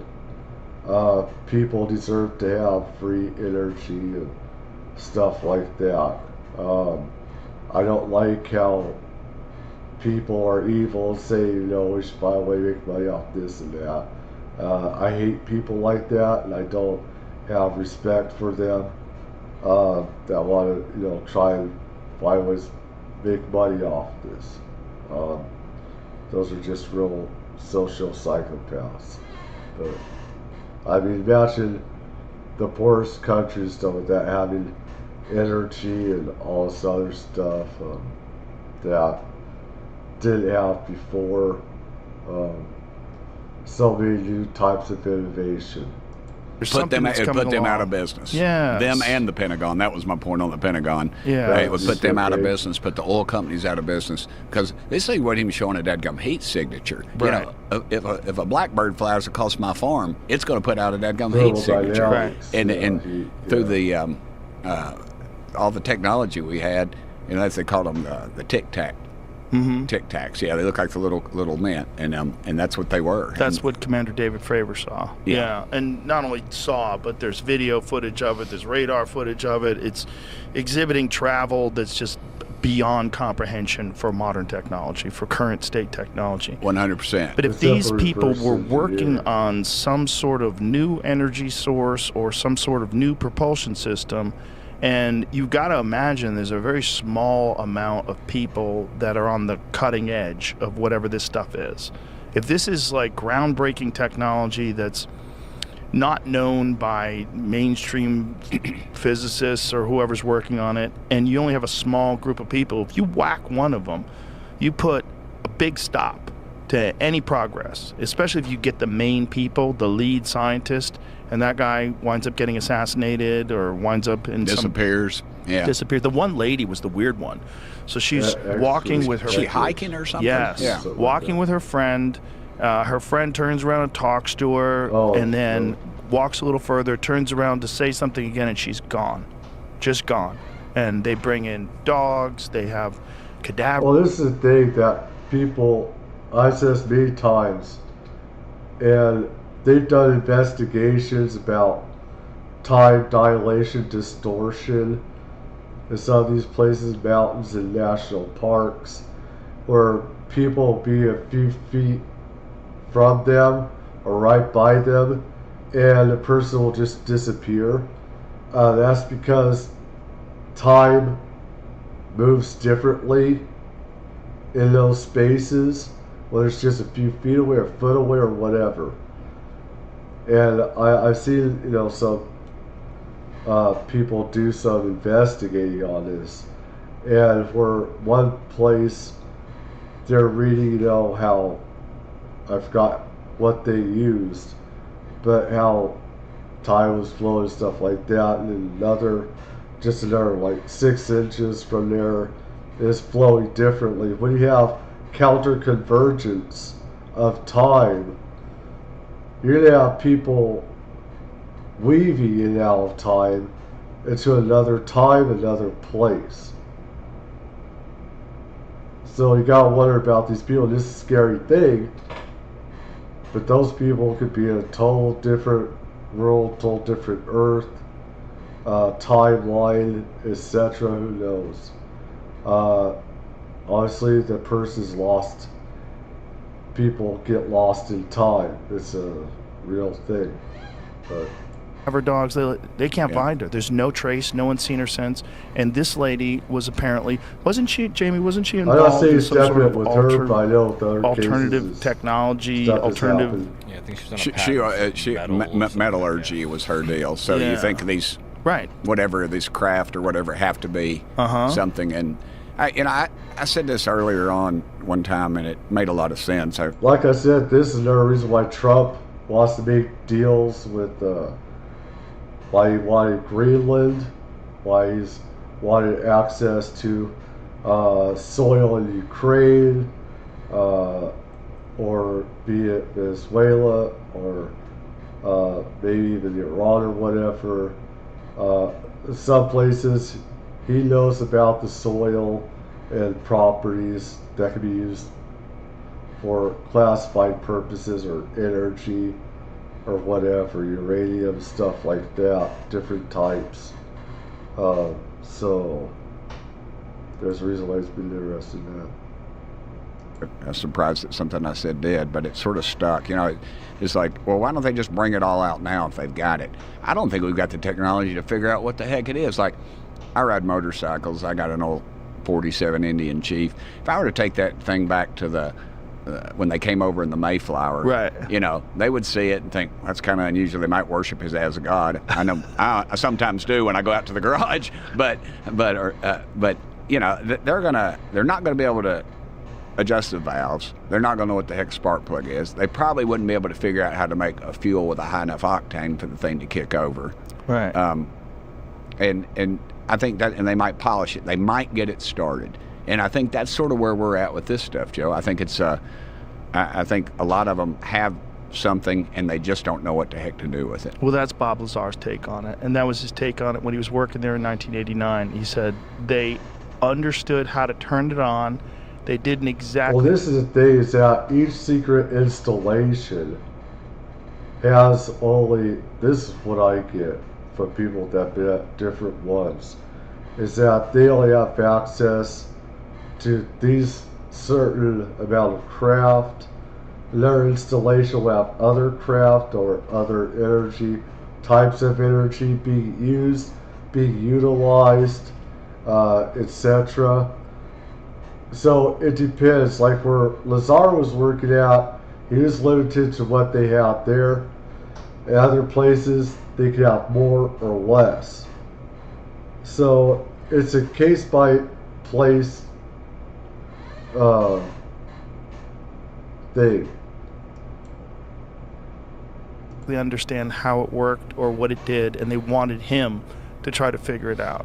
Those guys that came to my house. Again, that does stump me, because as the head of that Lockheed Skunk Works, Ben Johnson, oh, shut up.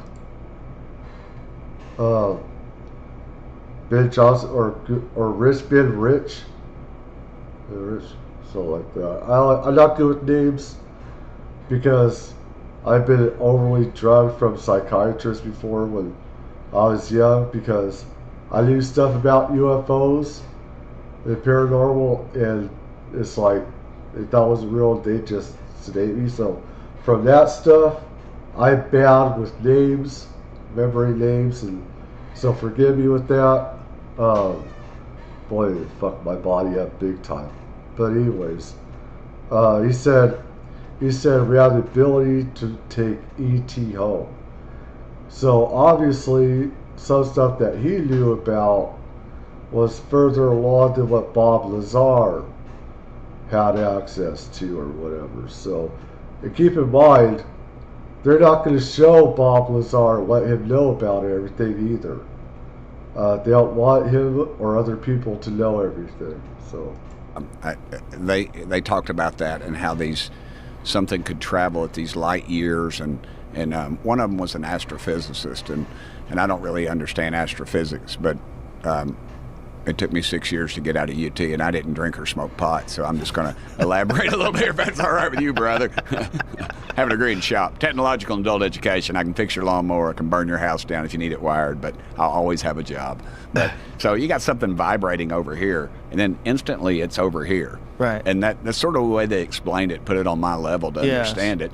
And I mean, to me, it proves that there's a God. I mean, because it's an instantaneous travel that we don't quite comprehend. Now, is there friction involved? And that's where when they see these blobs out there that are floating around, that are lit up. I've had several people tell me about that. How these, there was one incident where they surrounded a group of our aircraft, and it was and a lot of them deal with nuclear weapons. It seems that when we're around some nukes, I always remember I went in and it's been a long time since you had a man bun, so I'm gonna knock on this. I had this bureaucrat with a dadgum man bun telling me. I asked him about a certain incident, and he said, "We don't have data points on that, Congressman." And I said, "Well, what about this deal?" And he said, "I don't know what you're talking about." I said, "Well, Google it. Everybody in the world knows about. We had a nuclear power plant that had these things fly over, and the dadgum thing shut down. I mean, it's been documented. Yeah. It has been documented unequivocally, and and then you have members of Congress go, well, they said it didn't exist, so we're out. I'm good. And I'm like, no. I'm sitting here reading these officers that are obviously I read people. God gives us all a gift. My gift is reading somebody. And I was reading these military officers, and they had the full they had all of it. They'd been serving for a while, and some of them had done some things.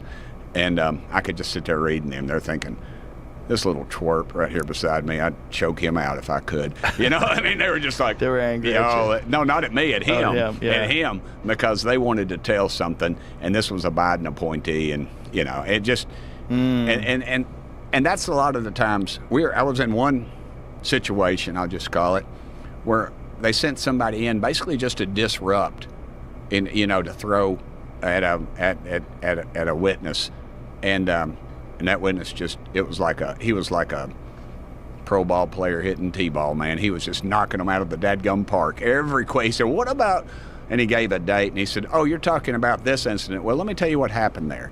And he would go through everything, and it was beautiful. It was beautiful. And then he got disgusted and ended up leaving the meeting. And and that's they send people in to disrupt. They're just not going to turn. And I don't know if the fact that and the corruption in Washington D.C. is not like it used to be. It's not like, oh, I got a picture of you sleeping with some hooker over in Istanbul. Oh, make copies. I want to take it to my buddies. I mean, that's about what you'd get now. But the way it is now is, I think, is that some members have a family member or a wife and or girlfriend that could work for one of these groups. Mm-hmm. And they're told, hey, you want to keep your dadgum job, or you want these pictures to come out, or whatever. We need a little help here. And then they go disrupt and come into the committee meetings and ask ridiculous questions to try to get a partisan fight going.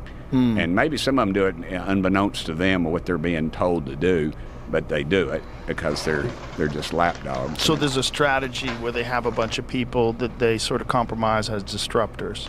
Yeah. And they are compromised. Exactly. That's the word. I was on and I'm going to say another one. I was on the Benny show early when he was early on, and I was talking Ben Johnson. Yeah.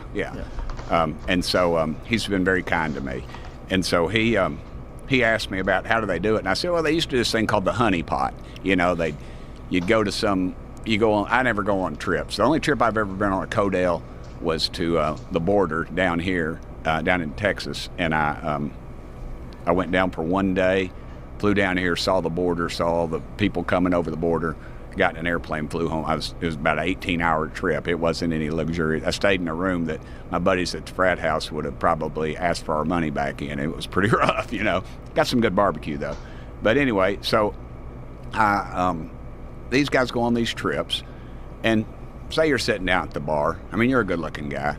Some girl comes up to you, or some guy, whatever your interest, whatever your proclivities are, and laughing at your jokes. And, next thing you know, you're up in the bedroom naked with them. And then you think, man, I pulled this off. I was at this smoke show, and my wife and kids don't know about it.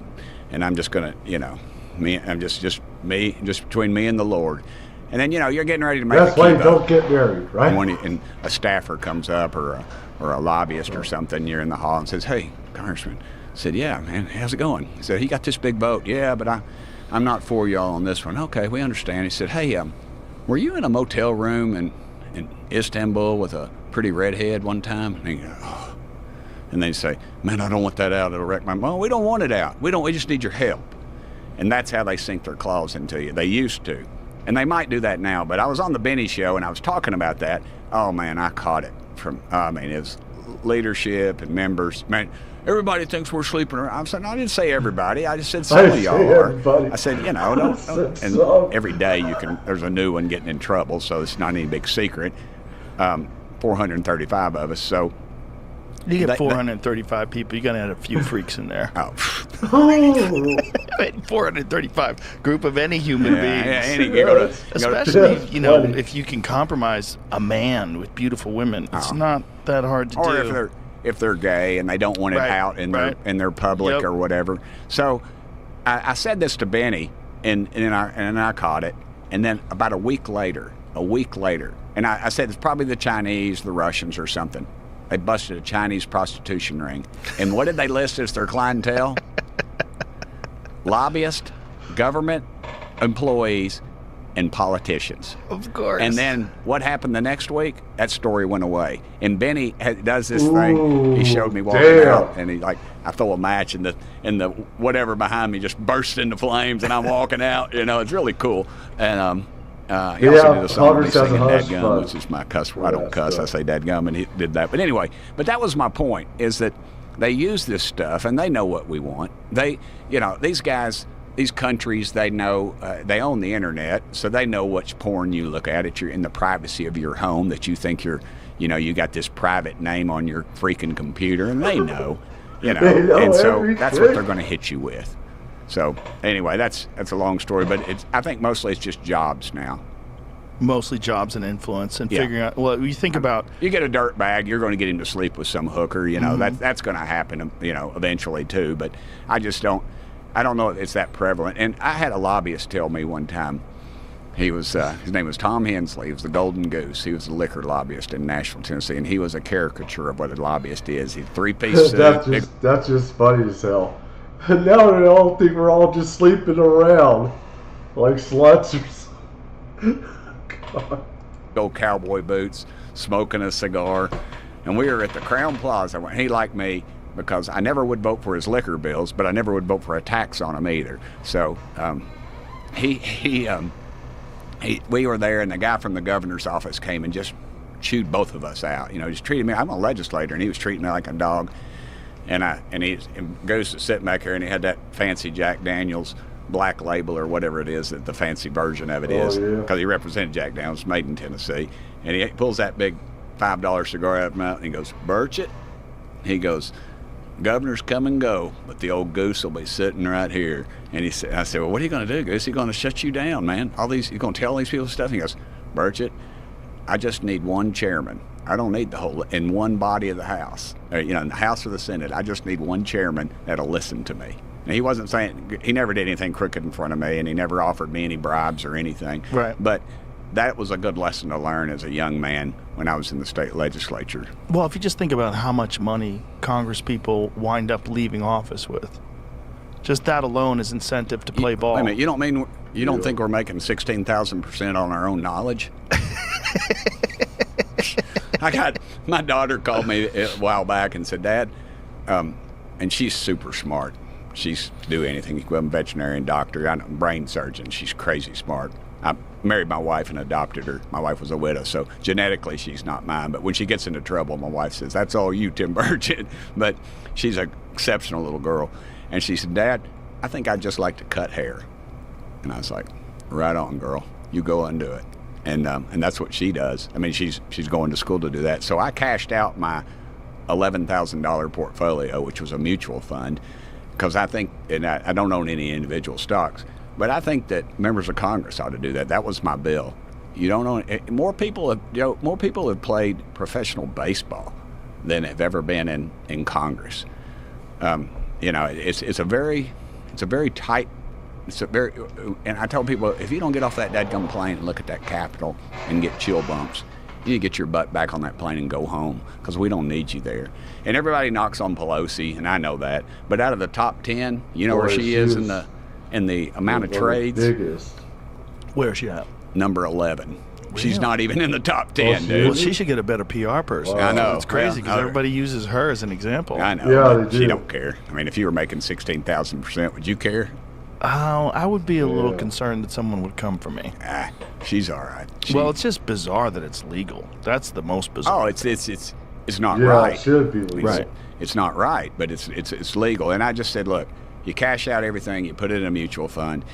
And I know they got this bill, and everybody's all fired up for it. And I don't know what I'm going to do about it. Which bill? They got a new bill. They don't like my bill. Mine and Luna's bill that says that you can't own individual stocks, just own a mutual fund. They're going to let you keep your portfolio.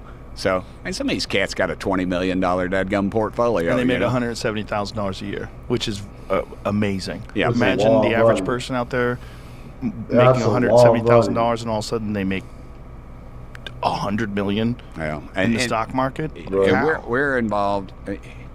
Not all of them are crooked. Some of them they are geniuses. I've been in Congress with some real geniuses, but if you see, I'll give you a case in point. All right, and I've said this many times, and nobody's come after me and said, they told me to quit saying it, but I don't care. I got a dadgum First Amendment. I don't care. They come to East Tennessee and try to beat me, but they if I forgot what I was saying now, man. I've lost my mind. I guess that's the part you're going to have to cut out. Oh, no, we're talking about insider trading. We're talking about the amount of money that people generate.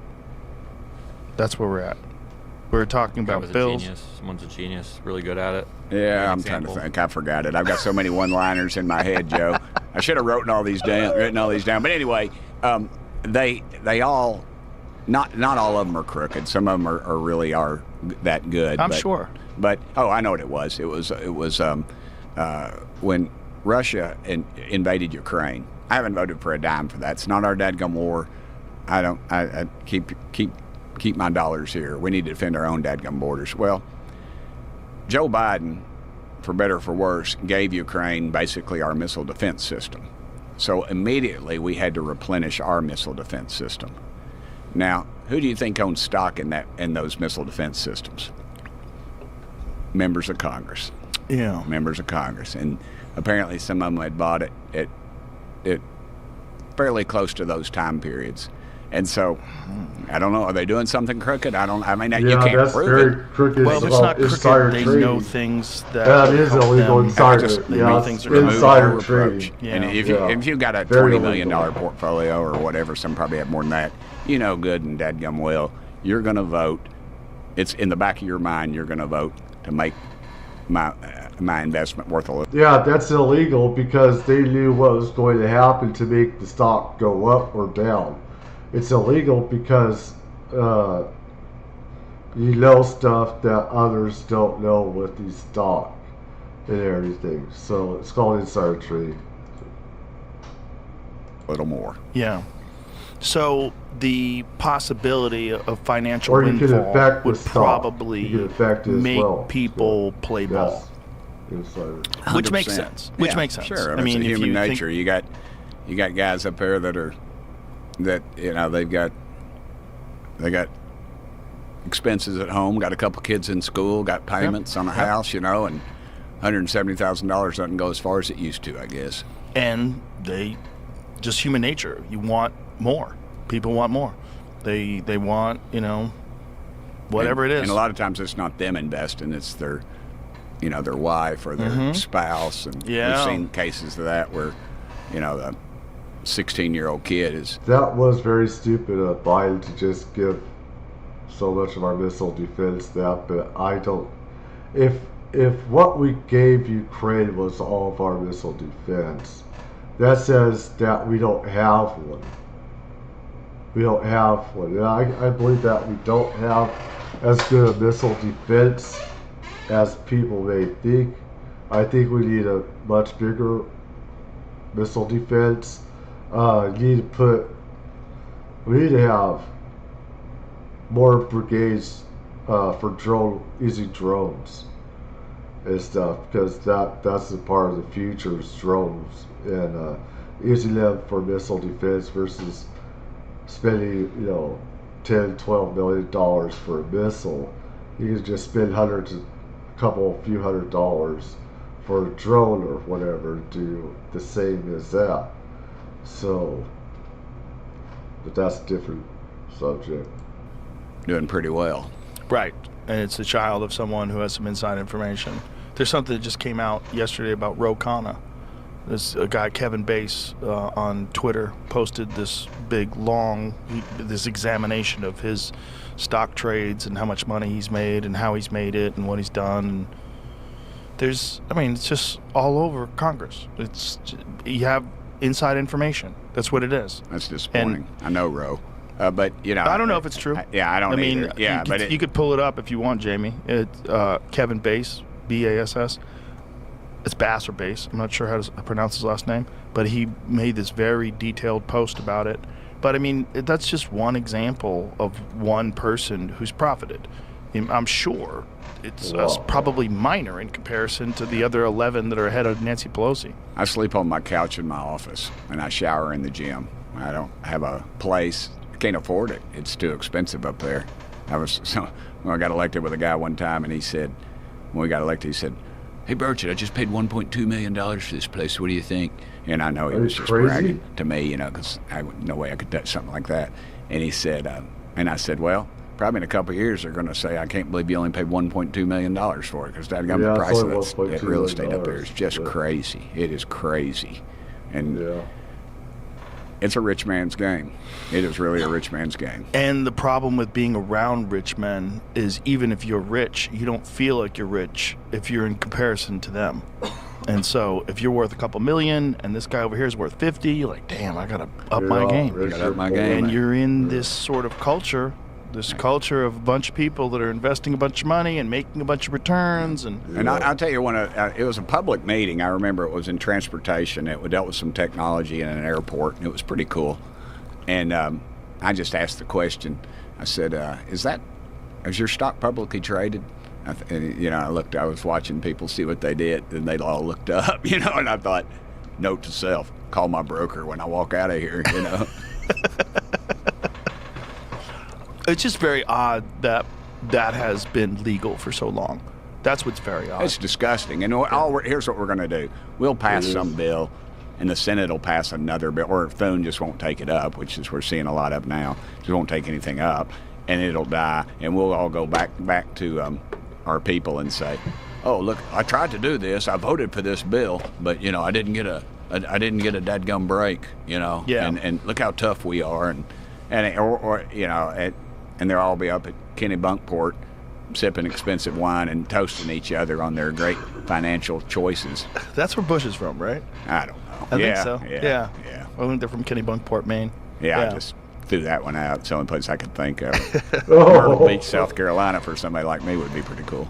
So one of the things about this disclosure thing, the documentary Age of Disclosure, and you're in that. It's really great. If you haven't seen it, folks, and you're interested in the UFO phenomenon, one of the fascinating aspects about Age of Disclosure is you got all these insider people that are all talking about all these different experiences that people have had and all this stuff that people know. And one subject came up that made a lot of sense, and it was that if there have been back engineering programs and they've had access to all this technology and they've had crashed vehicles and biological entities, and there've been all these programs studying this for so long, they had to have funding.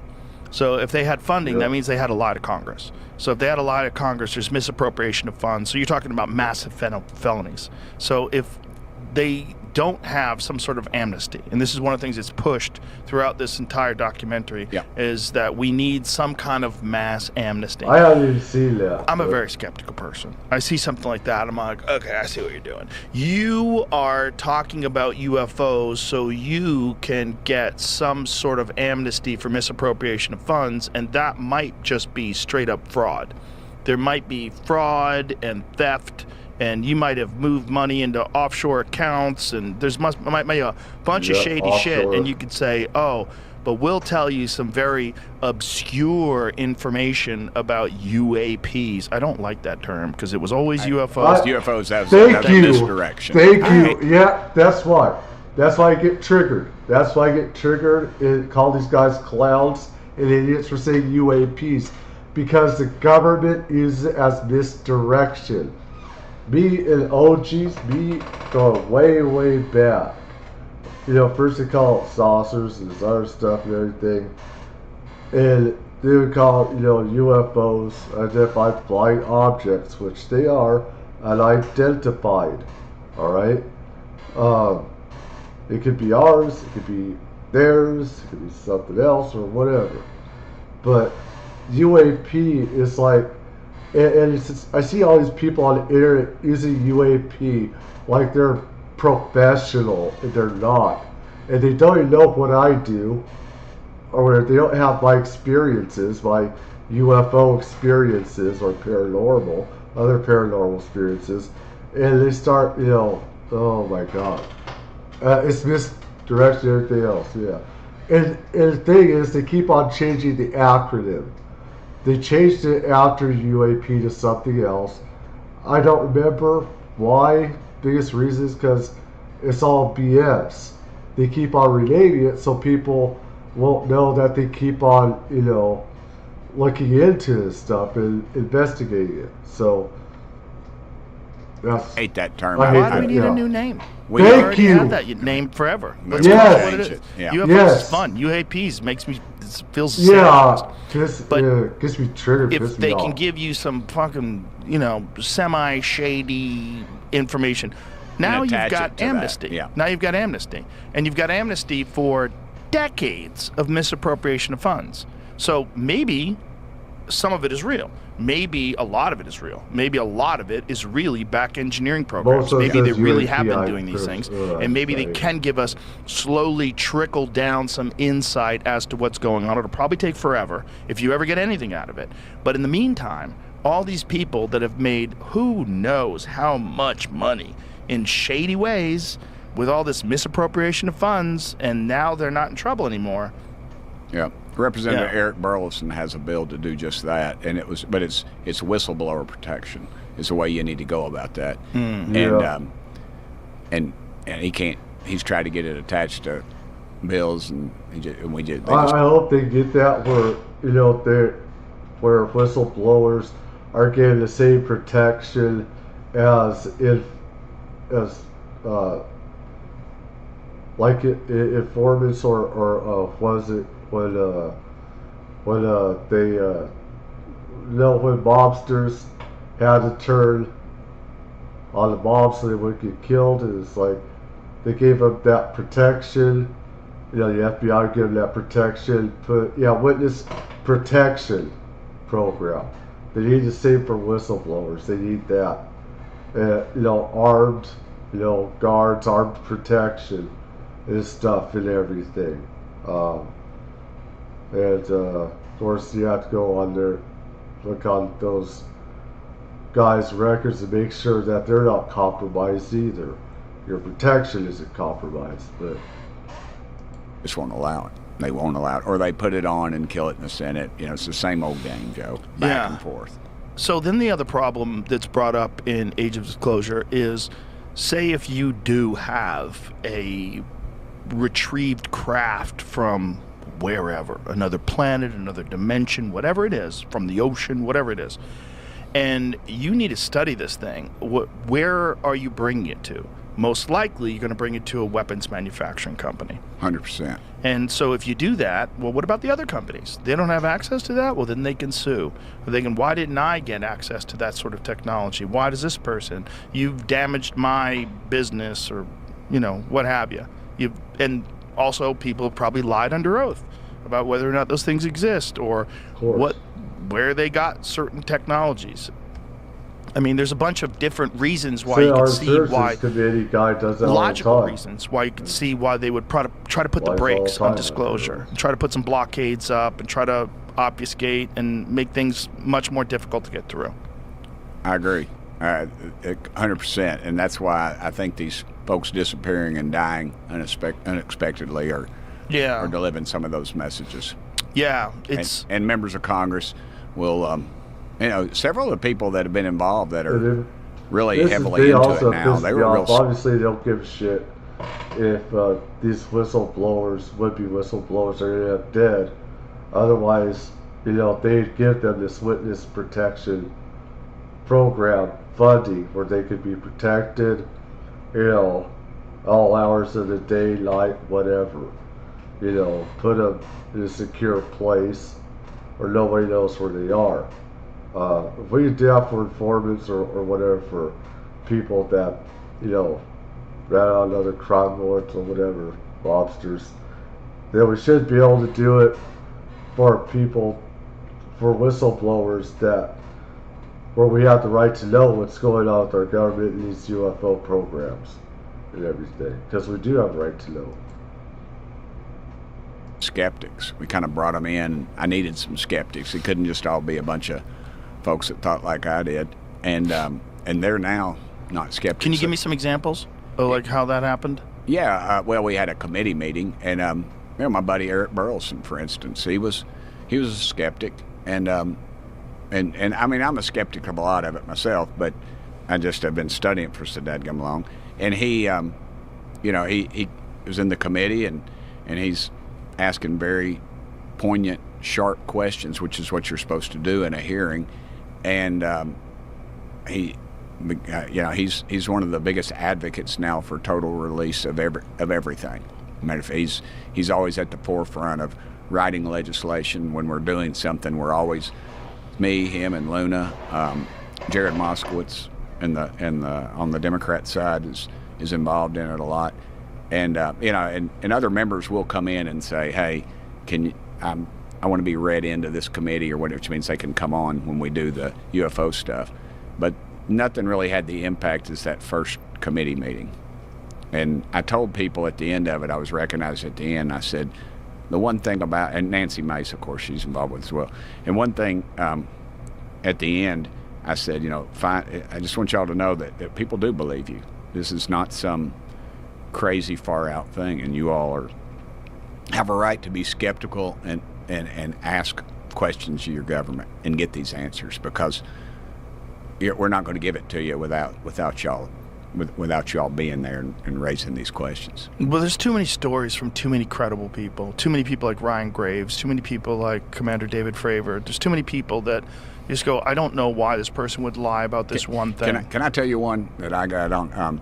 I was in the state legislature with a guy, and he was watching Unknown Aliens or something, and they film you one time and then they use you for like 3 years. Oh, Ancient Aliens? Ancient Aliens, yeah. I'm sorry. That show's great. I love that show. I love those guys. They're all great. Yeah, that's awesome. I love it. Good Shout out to stuff. Giorgio. Yeah. Giorgio. Ancient Aliens, yeah. I love that guy. I think he's Greek. I need to get him to Knoxville for the Greek festival. But anyway, he'd be a rock star there. But so again, I'm losing my train of thought here, Joe. I don't even smoke weed, and I'm losing my train of thought. What were we talking about here? I hope you edit some of this, because I look like an idiot. We're not editing shit. I know. We're talking about disclosure. Oh, yeah, disclosure. We're talking about things that people see. Yeah, I was telling you about credible people. So I pick up the phone, and a buddy of mine says, Timbo, and I recognize the voice, and I said, hey, brother, what are you up to? We were in the state house together. He said, I just saw you on Ancient Aliens. And I said, okay. And I thought, here it comes. Hey, you been probed lately? You get that stuff from some of the guys and gals in Congress. And he said, can I tell you a story? And I said, sure, buddy. And his voice kind of got quiet. And I remember he hollered at his wife. He said, hey, said her name. And he said, what year was that? It was when he was in the Navy. And she said it was, and she gave the date. It was, I think, in the 50s.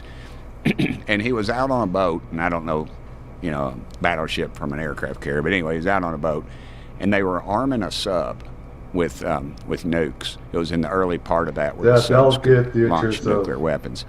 And they were all out on the deck. ETs. And all of a sudden, there was just a cloud over him. He said he looked up, and he saw this humongous saucer in the air. And he said, Timbo, he said, if that thing wasn't 2 blocks long, I'll kiss your butt. And I said, and he described it to me. He said he gave the color. And it was the classic saucer. He said there was lights coming out of portals around it, and he said it made no noise whatsoever, and it just sat there and hovered, and they just looked up at it, and then it just went. It just went straight up, no noise, no nothing, no anything, and they all just like, what the heck was that? And so when they get back to port, the guys in the suits come on, the so-called men in black, they're just spooks, CIA or something, and told them, they said, this is national security. If you talk about this, you'll be in Leavenworth the rest of your dadgum lives busting rocks. And back then, the cell phone wasn't invented. Al Gore hadn't invented the internet yet. What year was this?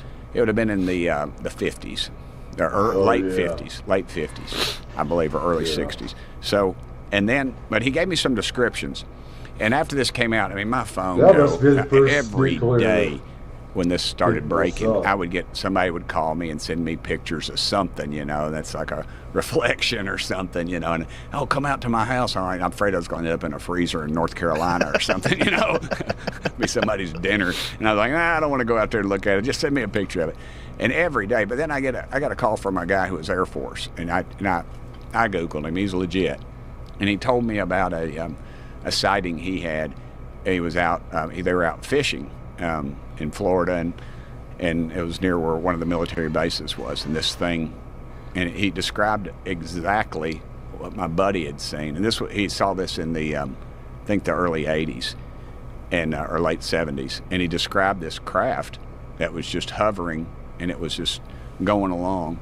And it was just going on a pretty good click. And he said these jets were trying to keep up with it. He could tell by the, because he's an Air Force guy. Yeah, and he was an officer. And it was legitimate. And I've since read the story that he told. But it was strangely identical in the color, the texture. What color was it? It was an off gray, I believe. But it didn't really matter. But it was just the same one that they said. Could have been chartreuse for all I know. But they, but the size and the circumference and the dome on top and the portholes and just everything was just very, very similar to what this guy had told me about just a few weeks prior. And when you see identical things of people that have no contact with each other, to me that says something. And then with these pilots, they're risking their careers to come forward. And those engineers in Age of Discovery that come forward, their reputations and everything are on the line. Right. These aren't rich people. No. They can't just retire. No, and they're good folks. I hung out with them when they had the world premiere, which was something else. Me standing on the red carpet, a little out of place in that at a film festival. Yeah, no, I'm sure. I avoid those things. They're weird. But this subject, when you talk about them appearing over bases, appearing over aircraft carriers, appearing over submarines that have nuclear capability, it kind of makes sense that if you were from another planet or you're from another dimension or wherever it is, and you're monitoring what seems to be the most intelligent species and the most capable species on the planet, right, that when they would get access to something like that, like all the UFO sightings ramped up considerably after World War II. After we dropped the bombs. We dropped the bomb. Yeah, there was a considerable amount of activity. That's when Kenneth Arnold first saw those things and talked about them as flying saucers. Called them flying saucers. That was in Washington State? Yeah, that was? Yeah. They looked like stones still skipping across the saucers. Yeah, so that's where the term first got introduced into the modern world. And then you see so many of them, and then you hear these stories about them flying over nuclear bases and hovering over and shutting down the equipment. And just the fact that they would hover over that submarine and then take off, just to let you know, like, this probably is what we can do. It was probably a smart move if you don't want to completely intervene and like kidnap people and shut down the government and land on the White House lawn and freak everybody out. What better way than to take something that's completely isolated, like a submarine in the ocean, where you know everybody's going to lock everything down top secret, and just show yourself and just like, hey, bitch. Like, we're here. We're here, right, and we are watching everything. So don't do anything fucking stupid. When you talked about that issue or episode, I remember when they, at first, I've never been invited back, of course, but the Intelligence Committee, when they did the UFO thing, and they had all these seats, and it was open to the everybody, Congress and the press and everybody. And they had all these seats behind this white guy and this black guy who were appointed to oversee the UAP issue. And I remembered, I thought, I'm going to get there early, get the seat down front. And I sat right behind those guys, and nobody else showed up. I was the only member of Congress outside of the members on the committee. And Joe, those guys couldn't spell UFO. I mean, they were intelligent. They were, I'm sure they're patriots. They had no clue about anything. So there's questions asked about certain incidents, and we don't know anything about that. you know, and I thought to myself, that's when the compartmentalization came to in my mind, how they compartmentalize that stuff. Because to them, they could take a lie detector test and say, I don't know anything about it, because they are kept away from it. It's like they're looking down the barrel of a .22 rifle, man. It's just a little bitty area, and they don't get outside that area, and they don't ask questions, and they don't unless they're told.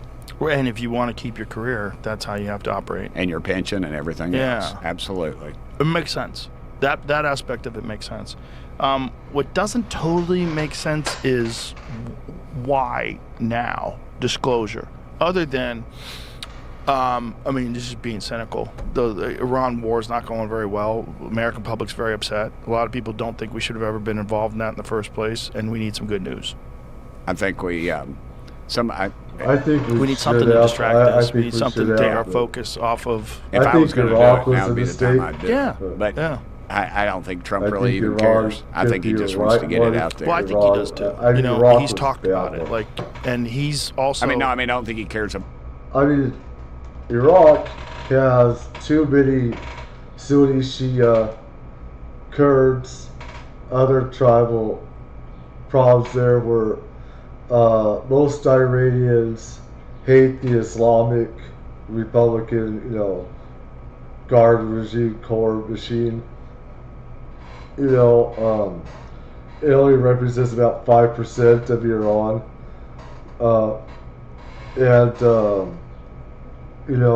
They got a big ass kicking when the Ayatollah took over and destroyed all these promises that he had made before taking power and stuff. So, and I'd say at least hundreds of thousands have been killed. There's a women's lib type, feminist type thing going around that was working for the Ayatollah, and then they ended up dead because, the Ayatollah does not believe in women's rights. And so it's like with communism and with Islam like this, it's a means to an end. You use what you can for when you can, then you kill them all. And it's because most Iranians are willing to fight and are together against the Islamic regime where they weren't in Iraq. It's just too tribal in Iraq. Too tribal there. Afghanistan was too. And,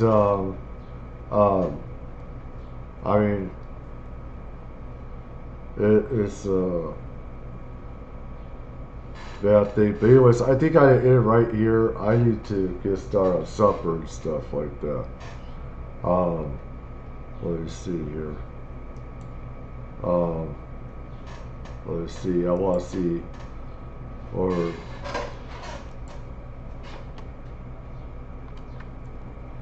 stores.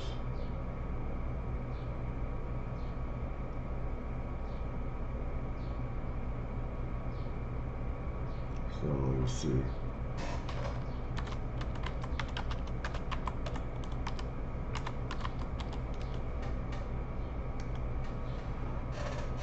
Because something funny is going on.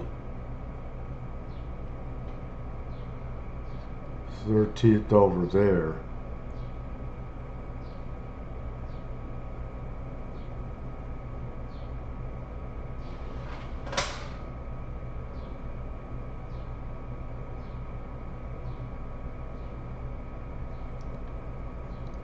I know Tusi says, and he has people, there's people he knows on the inside of Iran.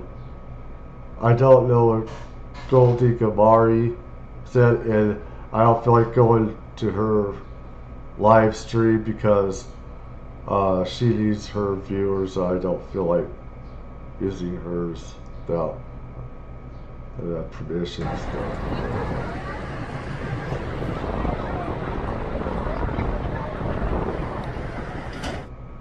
That is weird, all those people. Let's see, this is 1 minute ago.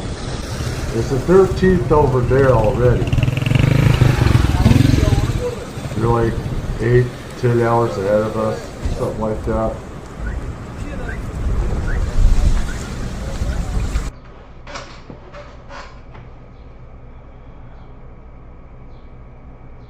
That was 2 hours ago, this one. What the hell?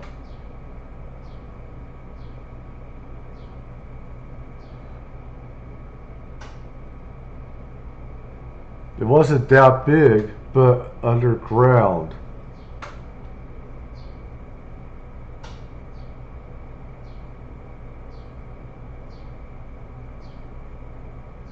This is so bad to cause an earthquake. I don't know, something. I know, just like other people that know Iran, there's a lot of fault lines and earthquakes around Iran.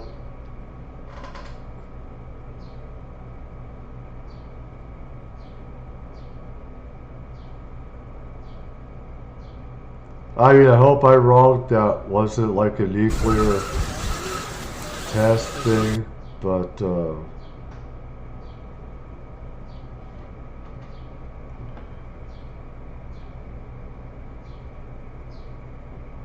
right now everyone's saying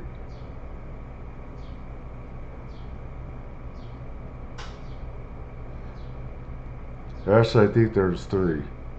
But.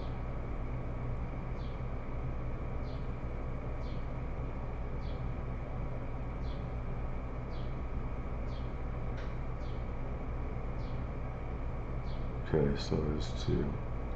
But I get different reports, 2 or 3. So yeah, there's going to be casualties of the 4.6 earthquake.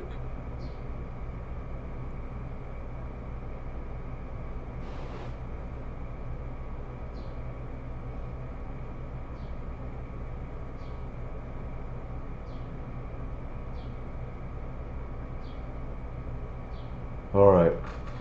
Hopefully I am wrong. Like I said, that's one thing, that Trump is waiting so long. I think that the evidence looks more and more like we depleted our munitions and bomb stockpile. We should have, at least 6 months worth in reserve, along with stuff that we could use at the moment. So some people, it looks like made Joe Biden, it looks like Trump made some bad decision maybe with how many munitions to have, because I see that there's a problem with that, how much arms we have. And the problem is, Iran isn't gonna sit and just wait. They don't do that. This is a holy war, a jihad for them, and they don't even represent most of Iran. They hate the Islamic regime there, the Iranians do,